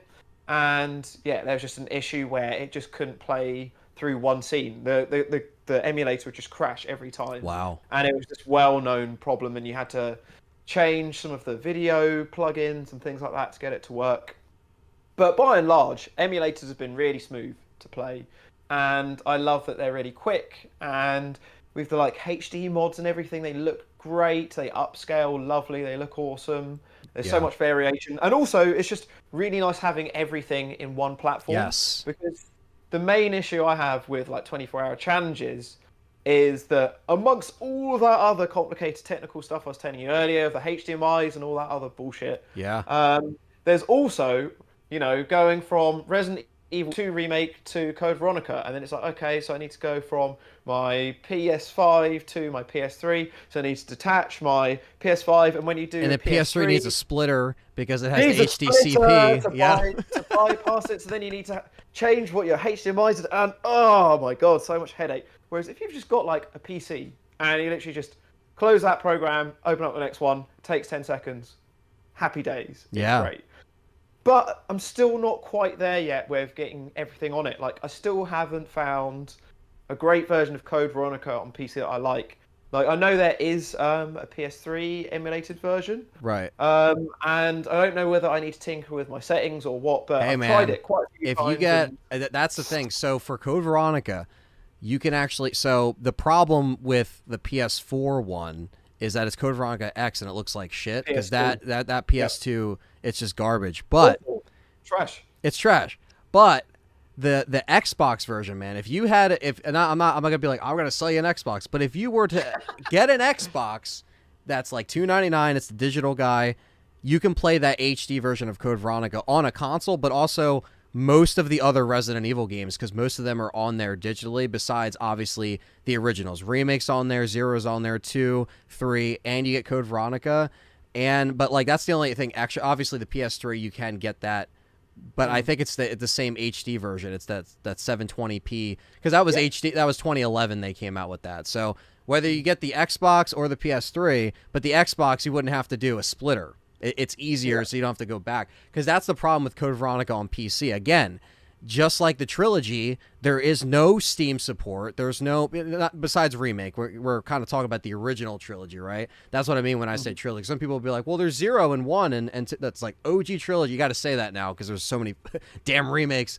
But yeah, it's like Code Veronica, that you bring up a good point. Like, always been hard to get on PC. I'm always playing that on a console. And to that point, you brought up Code Veronica. Do you remember, I don't know if you saw that stream where me and John were trying to play it for one of the deep dives that we never ended up, doing because, everything happened. But like the corruption of the memory happened before my eyes on Dreamcast. We literally clicked the button and it like froze, and then like we tried to reload, they were gone. The saves were gone. I've never had a VMU give us the middle finger, and I've never had a problem with GameCube memory cards, PlayStation memory cards. Yeah, this happened like live on stream, and I was like, "Are you serious?" Now we got through because John was really good at Code Veronica, so like we got back there pretty fast.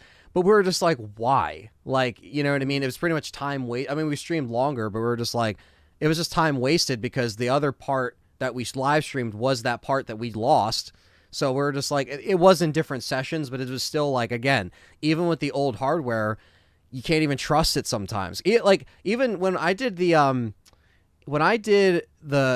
last attempt at the dice challenge, which I was successful at, by the way. We'll talk about your dice lock challenge coming up. Thank you. We'll talk about your dice lock coming up in a bit. But I tried to say, like, the memory card wasn't detecting. And, like, I kept putting in different memory cards to the PS1, and it wasn't detecting. And I was like, why? Like, why isn't it working?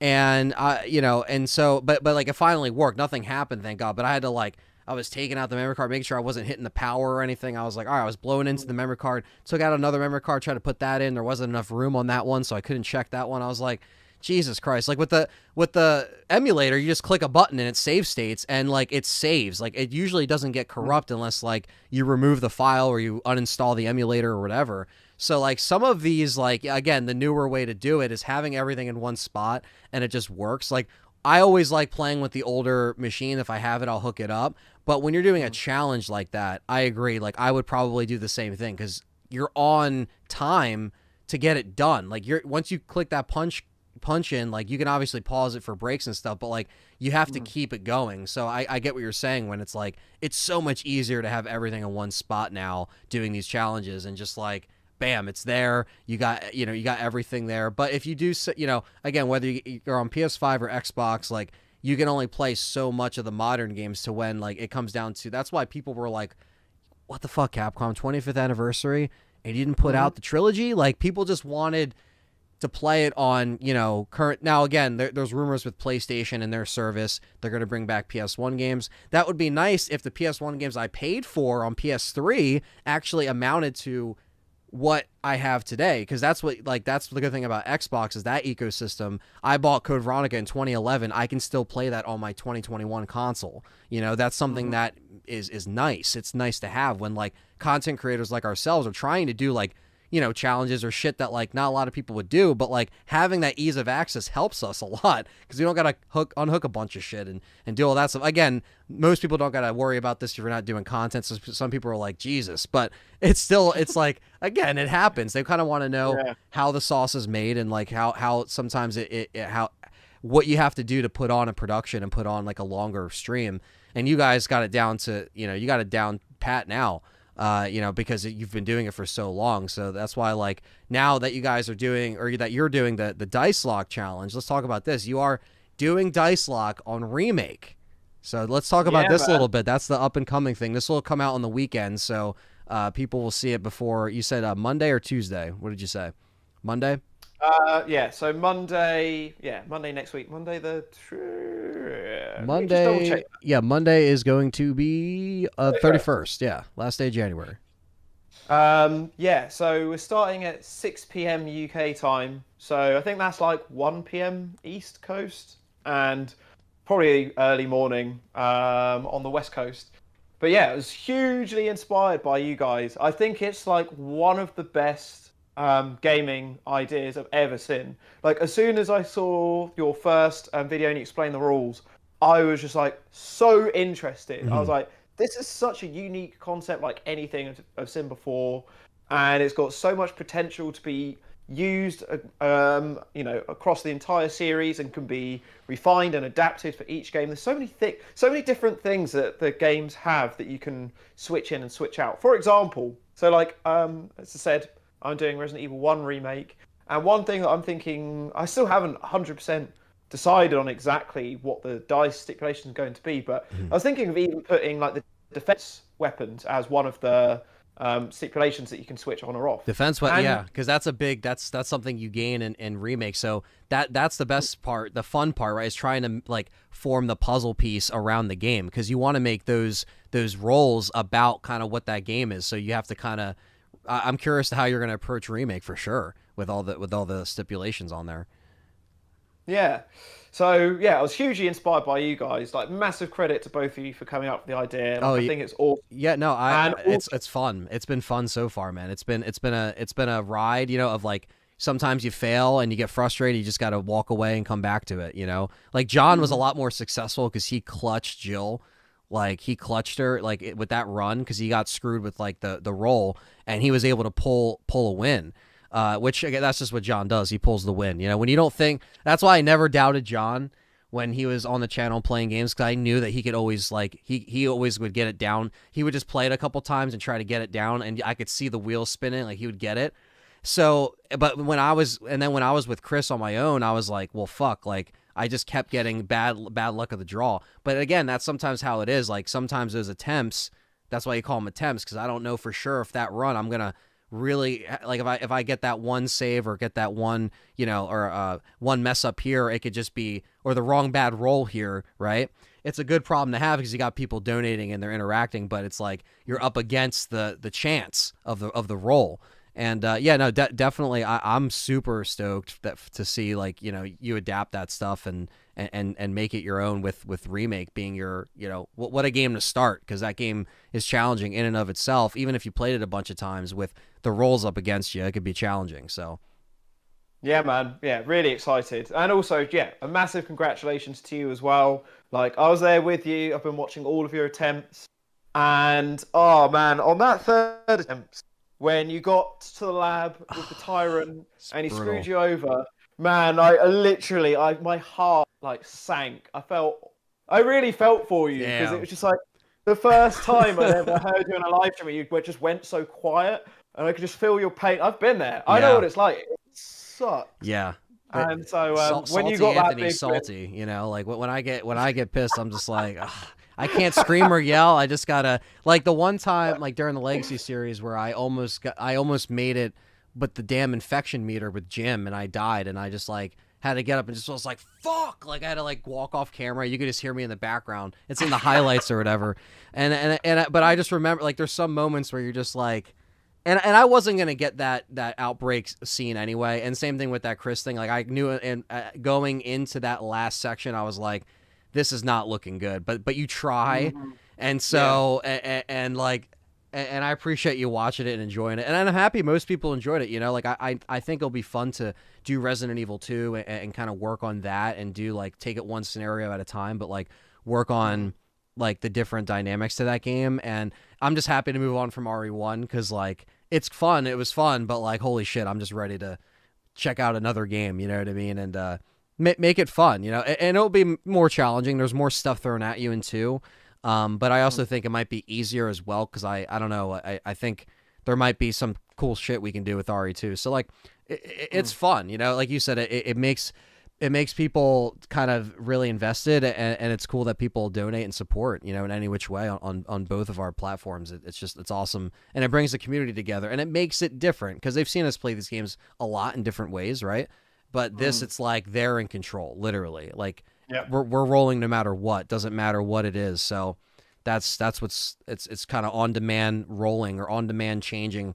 So very very cool to see that. And again, I can't wait to see like how this stream turns out, and I'm sure you'll get a lot of people that are ready to donate and do some damage. I know Gowdy's had his fun time with coming in and doing the donation and being like, all right. Oh, I am not looking forward to that. I think he's going to be getting some sweet revenge on me during that. But yeah, I'm really excited for it. It's going to be really interesting because it's the first time that it'll be me versus the community. So like, I think that I love about the gaming challenges and the really hard stipulations is just everyone rallying around you. You're trying to beat this boss knife only, or you're trying to do final enemy or whatever. You're doing it time after time, and people like contribute with tips. Have you tried doing this? I only use the first aid spray at this point, etc. And I love that camaraderie. Everyone, coming together for a shared goal. And this is the first time ever that I would have done a live stream where it'll be people that are trying to stop me from getting that goal. They're trying to screw me over, because I've also added an extra incentive to make this really fun. And I've said to everyone that if they can break me, if they can beat me, if I quit, if I can't do it, that I will do another Community Dice live stream, and I have to do it wearing a pink dress.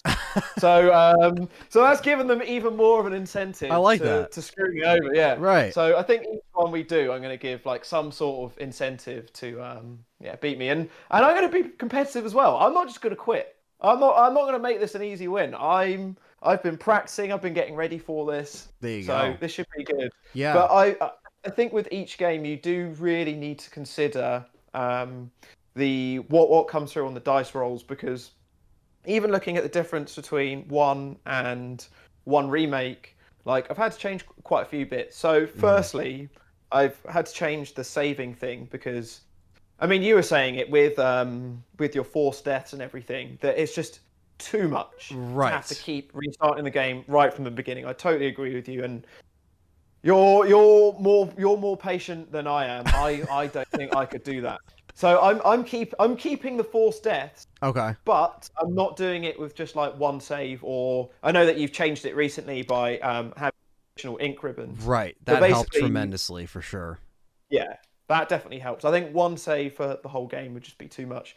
So what I have is, at least for 1 remake, we'll be doing it where you can save anytime you want, but it's going to be another one of the dice rolls. So if you roll no saving, I can't save until it rolls back the other way. So it could even go the other way. It could be that I just can't save at all. If I miss my opportunity, then that's it. Right. But at least I have a chance. It always depends on what's being rolled.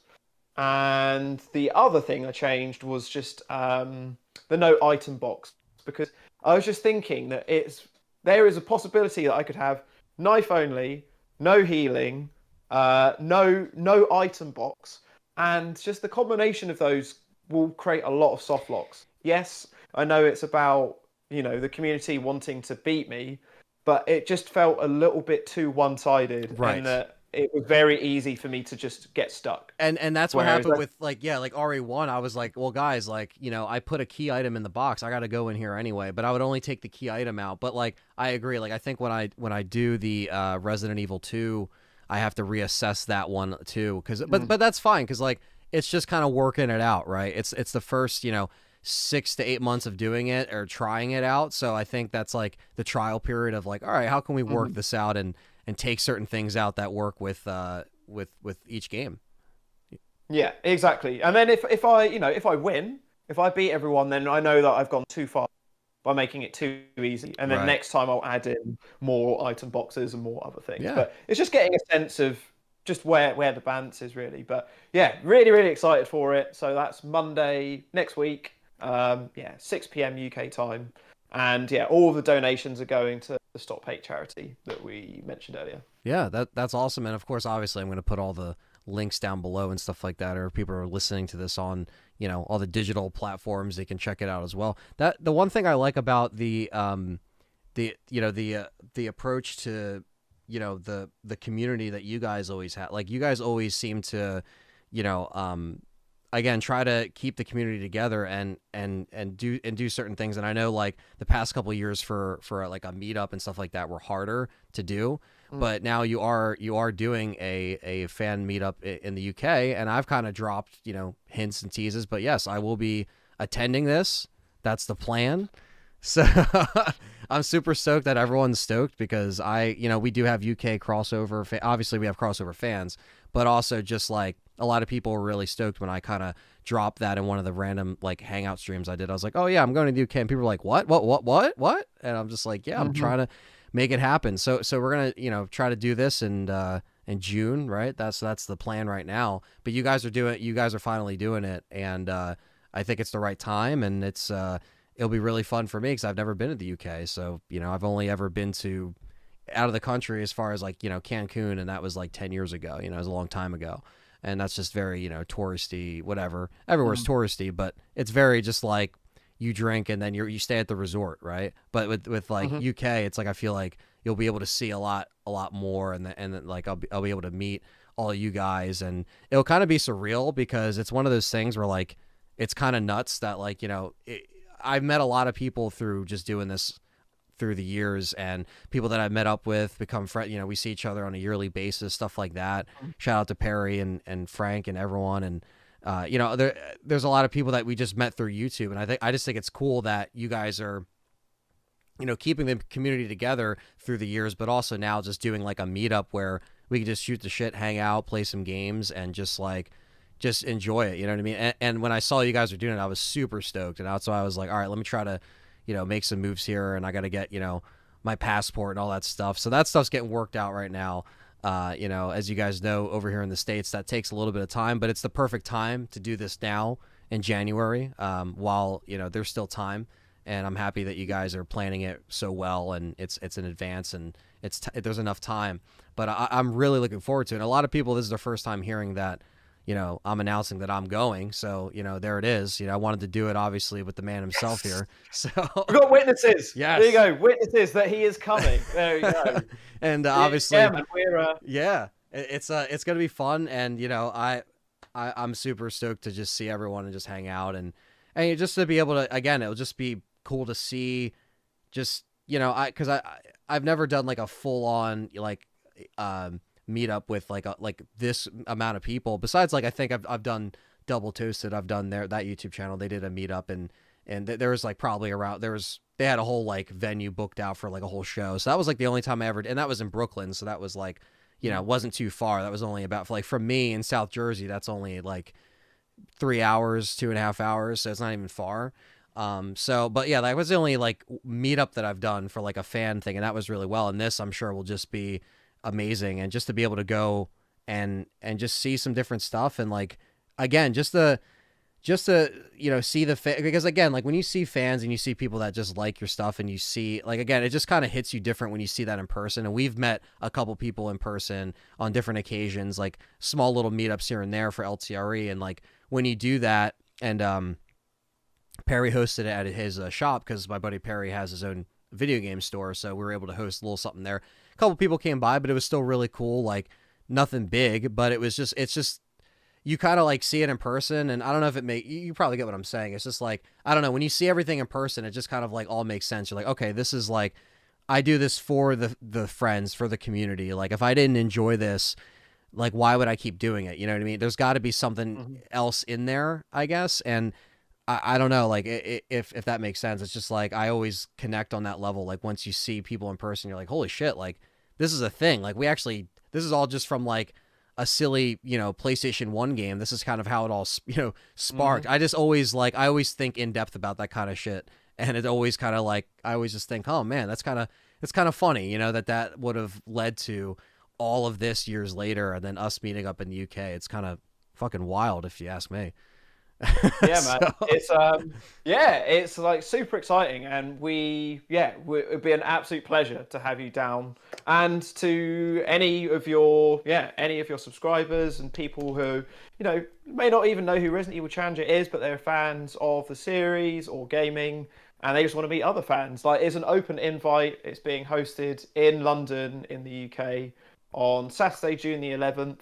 And yeah, basically, we just kind of, when we're in all of the lockdowns and everything, we had so many, members that became great friends through the community and had met each other digitally and knew everyone by their username and everything. But, you know, all of these relationships would go on, and people would meet every week and chat, but no one would ever meet each other. No one would actually know what they're like in person. And so when, we were just kind of living through these digital avatars during lockdown, it was like a nice light at the end of the tunnel to know that we had this thing to look forward to. We couldn't give a date for a long time because of, we just didn't know when the right time to host an event, or if it would be cancelled or postponed. Things up in the air, yeah, exactly. But now things in the UK really are easing up. Like, December was bad. It was crazy. Even I got COVID. All my friends got COVID. My family got COVID.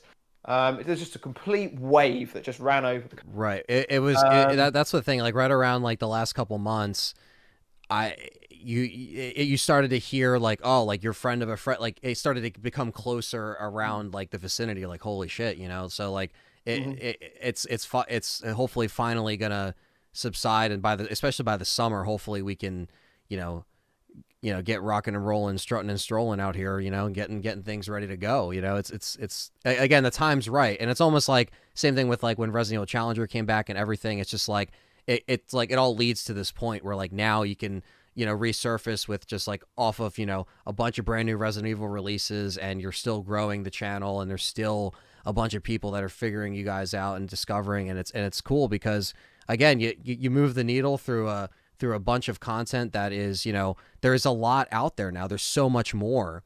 So it's still cool that you can connect because it's really an authentic level.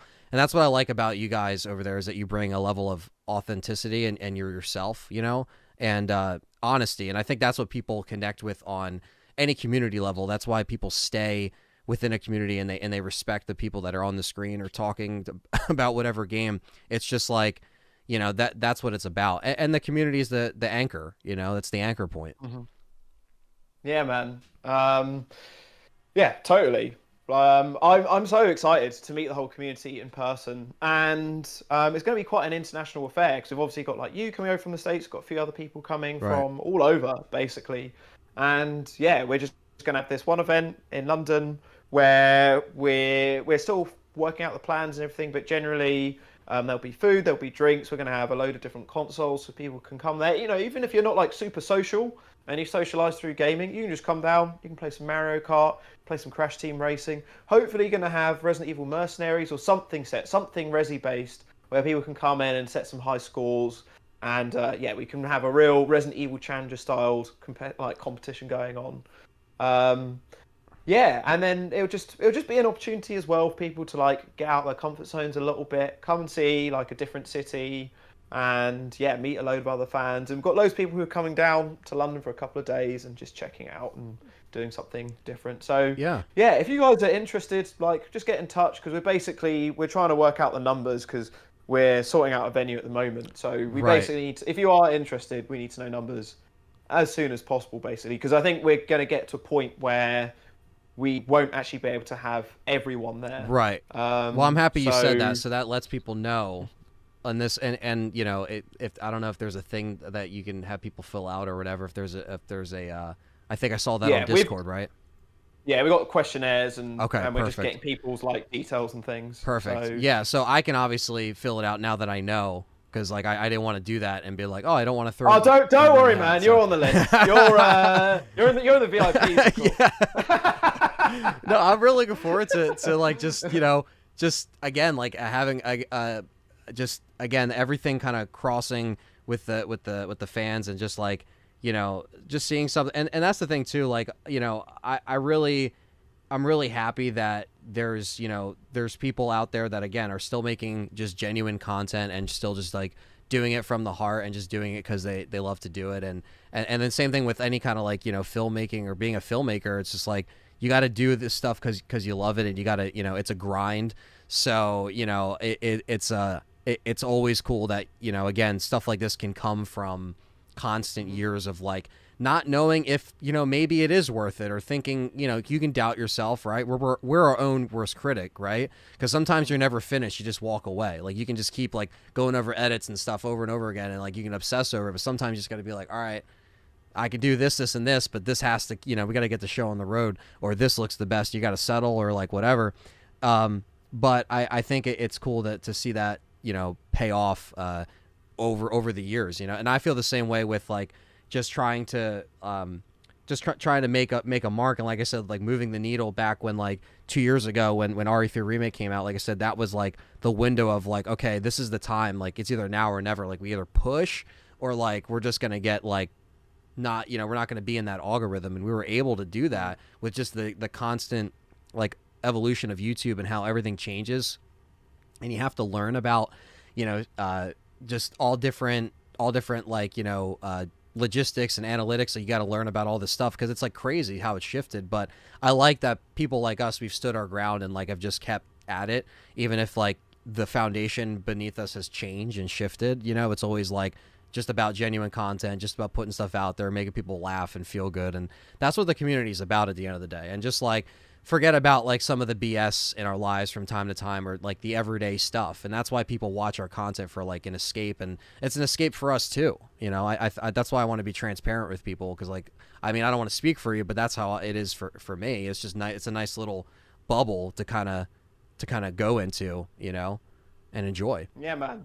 Totally. I totally agree with lockdown. That was what a lot of the messages we got from our users during lockdown was just like, thank you so much for like making this content, because like, you know, for a couple of hours or whatever, I forgot that we're in the middle of a pandemic, or I forgot that I've got this personal issue that I can't do anything about at the moment. Right. So that was like really rewarding. And I was also going through a lot of stuff myself, like various things were like going on in my life. And I like mention it to like some of the people in my team. I'll just be like, I basically had like loads of grandparents that died and some other things that were happening. And they'd be like, oh man, like, are you sure you want to stream? You sure, you know, you want to do this? And I'd be like, this is the number one thing I want to do right now, because this is escapism. I forget about it. And I've got this source of positivity. I've got some socializing. I've got a fun thing to do. Right. I know there's going to be some laughs. It's definitely going to be a lot of emotions there somehow. So yeah, for me, as you say, it's like a perfect escapism, whether I'm happy, sad, whatever. It's always pulls my spirits up. Yeah, man, definitely. And you know, one thing that with like how, you know, as far as like what you want to plan on for up and coming for like another, you know, big 24-hour challenge, do you have like, is there, you know, I don't know if you have a date set for that? So there's nothing confirmed yet, because this is our current incentive. So we've said that if we've had various like milestones through like fundraising. Yeah. And like our 10K fundraiser was to do a meetup event. So that's kind of given us our motivation to run all of that. When we hit 15,000, I said that I would do a solo challenge, which I did over at Christmas. Right. I tried to beat 7 games in 24 hours. That was amazing fun. If you haven't checked it out, definitely go and watch that back. Yeah, that was a fun one. Yeah, it was fun. And man, all I'm going to say is watch RE4 and the ending, because it is crazy. But yeah, our next milestone is 20K. And we said that if we hit 20K, so one thing that we did last year for the first time is that we moved out from the 2 gaming concept of me and Nathan, and we made it 3 gamers. And it was quite an amazing moment, because Nathan's sister Izzy has been there since day one. She's always been in the background. She's like a bit younger than us. And so she's always been in the background, but like as more of like a toddler. She would never be there as like a game or anything. Right. She'd kind of be there messing around, doing things in the background, but never actually being active. But she's had an interest in the Resident Evil series, obviously from watching us play it for so many years. Just being around it, right? That's how a lot of people. That's just how a lot of people are. That's the gateway, right? People just playing it around them. They're like, "What's that? What's that on the TV?" You know? Yeah, like you were saying with you and your dad, basically right. a similar kind of thing. And so, yeah, last year she got involved in the challenge with us. So it was 3 gamers attempting 4 games each within 24 hours. So it was a 12-game challenge. And it was great. It was really fun. It was so much going on, you know, as if it wasn't enough, like going between the 2. We managed to make the live stream go between the 3. So it'd be like on mine for a bit, then on Nathan's, then on Izzy's, then on Nathan's, then on... It's just all over the place, and it was engaging. People loved it. It was really fun.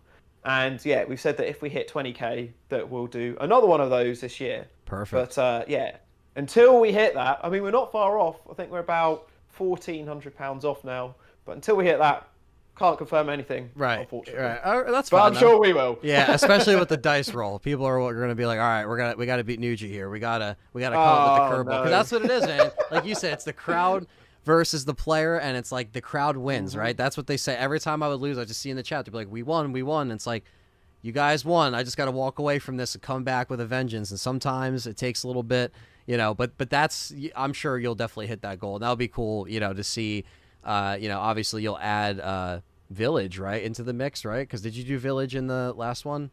Or that? No, right? Because I haven't done Village in a 24-hour challenge yet, because just not confident enough with it yet. Yeah. I've only beaten it twice. I love it. I think it's really good. And actually, I really enjoyed yours and Beggy's podcast when you're breaking it down and comparing it with Thanks, man. RE4. It was really interesting, like hearing you analyze it all and everything. I totally agreed with what you said and with the character development and everything. And I also agree that RE4 is way superior. Such a divisive game. I love RE4. I think a big part of it is nostalgia. But as you said in your memories video, just about like how groundbreaking it was and how addictive it was, and I played it so many times. Right. But yeah, with Village, I love it, but I have only beaten it twice. So I just don't feel I'm quite skillful enough to do it in a challenge. But I did my second playthrough over Christmas, and it really reinvigorated how great a game it is. I just beat hardcore mode, loved it, thought it was really fun, and I think with a couple more playthroughs I might do it. But Izzy also loves Village, so Izzy might also play it. So there you go. I'm pretty certain that it will be featuring very soon. That'll be cool. That'll be really cool to see, because that's a game that, you know, the way it's set up, so, kind of like 7, where you can't like the speedrunning aspect. Like if you know what you're doing, it's very like it could be very short, so like it won't even take that long, to do. I don't know if that's a good or a bad thing with those games, because we thought we were going to get a longer, kind of more involved story with Village, but then it ended up being a little bit shorter than I thought it was going to be. But you know, it same thing with any Resident Evil game. If you get good enough at it, you can beat it fast enough. You can trim down the time. So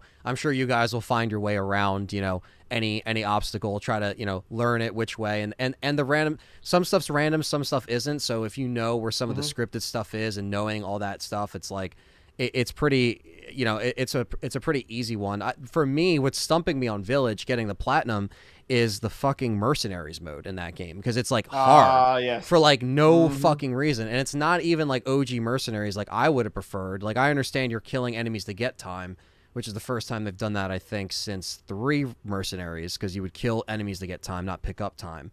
But then they would have, but it's like, I don't know, it's just very challenging. I gotta like get good basically, and I was streaming it for a while, and I was just like, all right, let me step away from Village, 'cause I was playing it so much. But I'm done everything on the story side of things. I just have to like get that damn platinum, because I'm like 95%. I'm like right there, and it's just like, oh man, this mercenaries is killing. I do like raid mode. I got to play that more on stream. People like, you know, raid mode a lot, so I know Gowdy likes raid mode.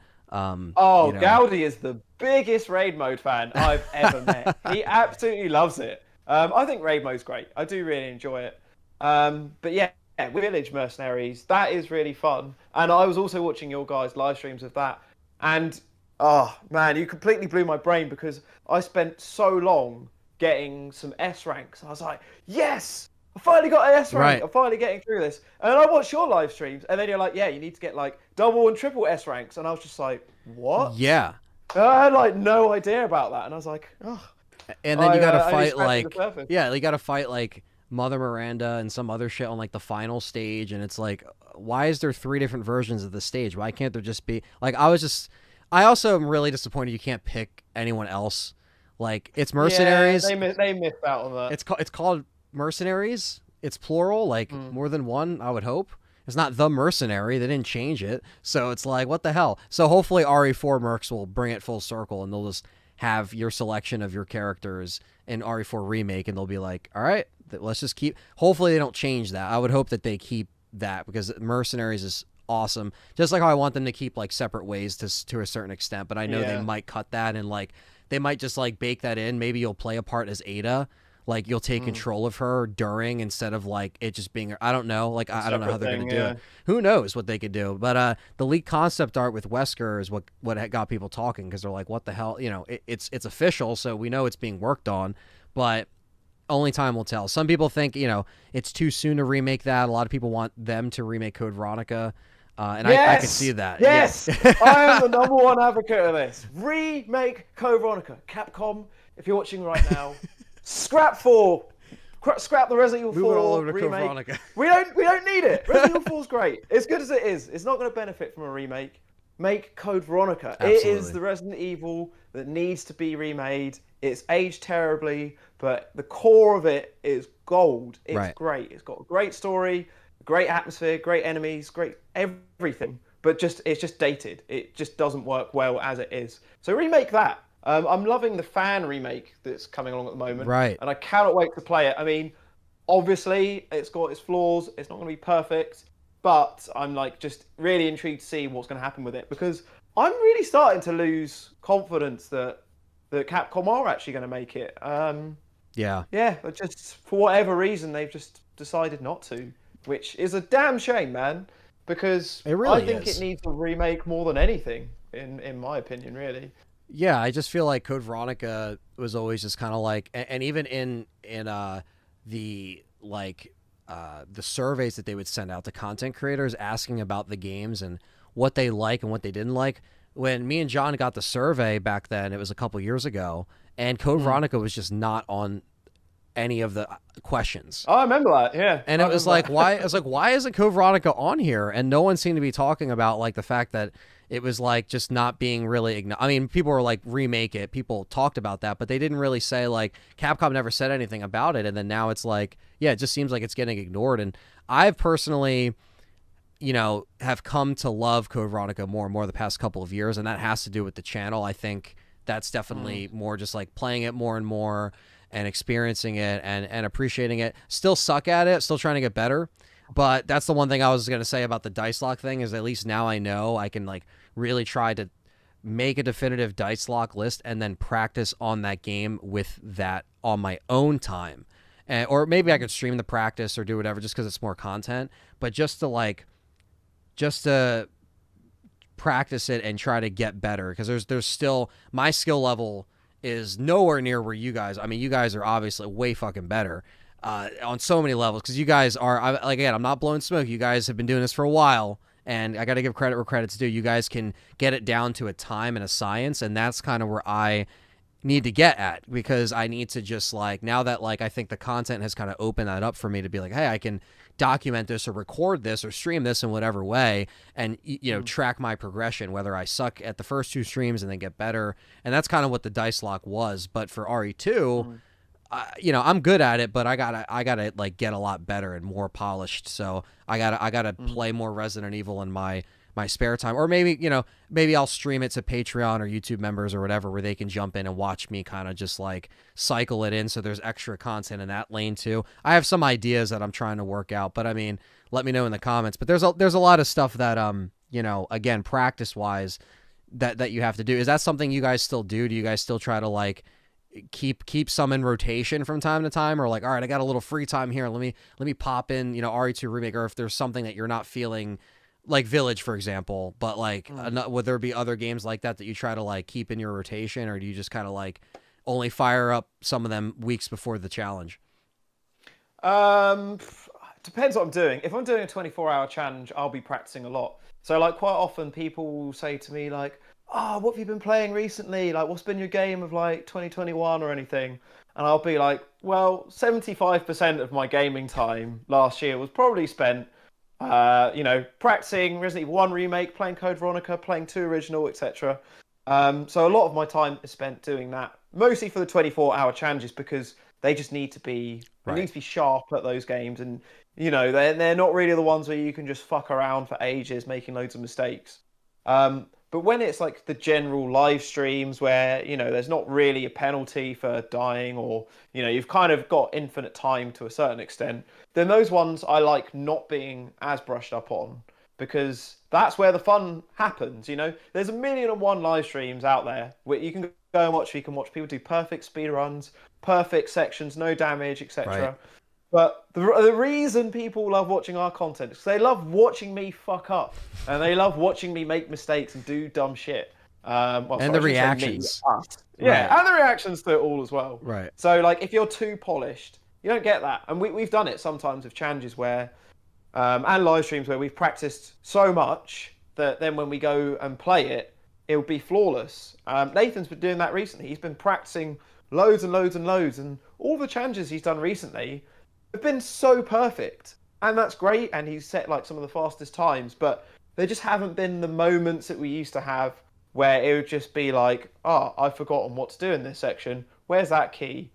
Because he'd have the notes and everything would be so sharp. So yeah, again, like with the dice lock, it's all about getting a balance of not being too hard but also having something to overcome. And yeah, it takes a while to kind of figure that all out.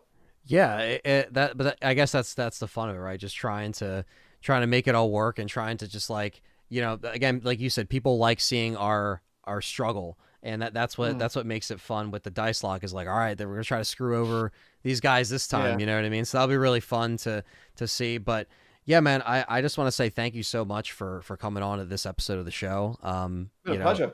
Like I said, we'll definitely do more, and I'll probably, to be honest with you, like even though I probably won't bring any equipment to the UK, I'll probably just vlog and do stuff on my phone, because I definitely want to do like just some kind of documentation, even if it's like shit, or maybe I'll get a GoPro before then or something. I want to get something to document the event and upload it as like content, because it will be really cool to kind of capture that moment. It'll be really fun.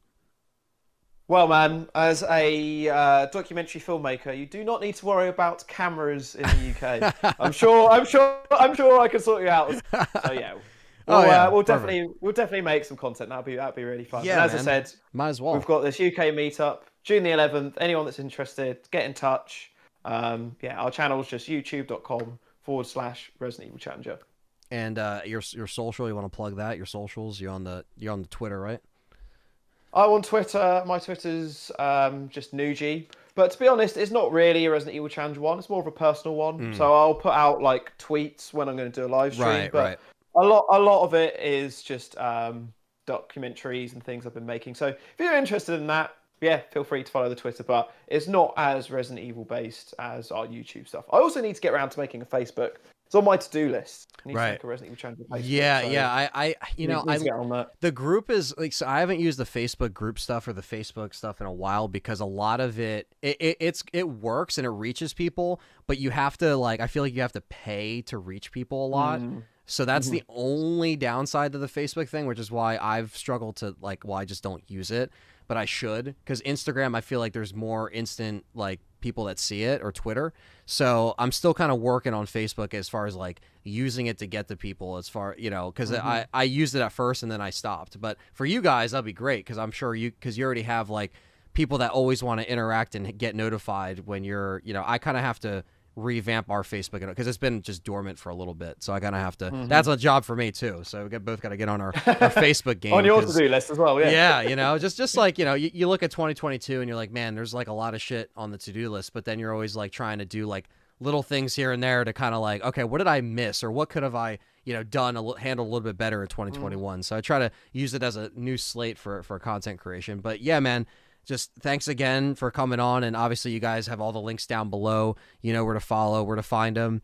And thanks again, man, for coming on. And that'll be it for this time. So we'll catch everyone in the next one. A big shout out to everyone that supports us on Patreon. With starting at just $1 a month, you get access to exclusive polls to vote on channel content, and with $5 and up, you get exclusive Patreon podcasts, live streams, and much more. Thank you so much for your support, and we'll catch you in the next one.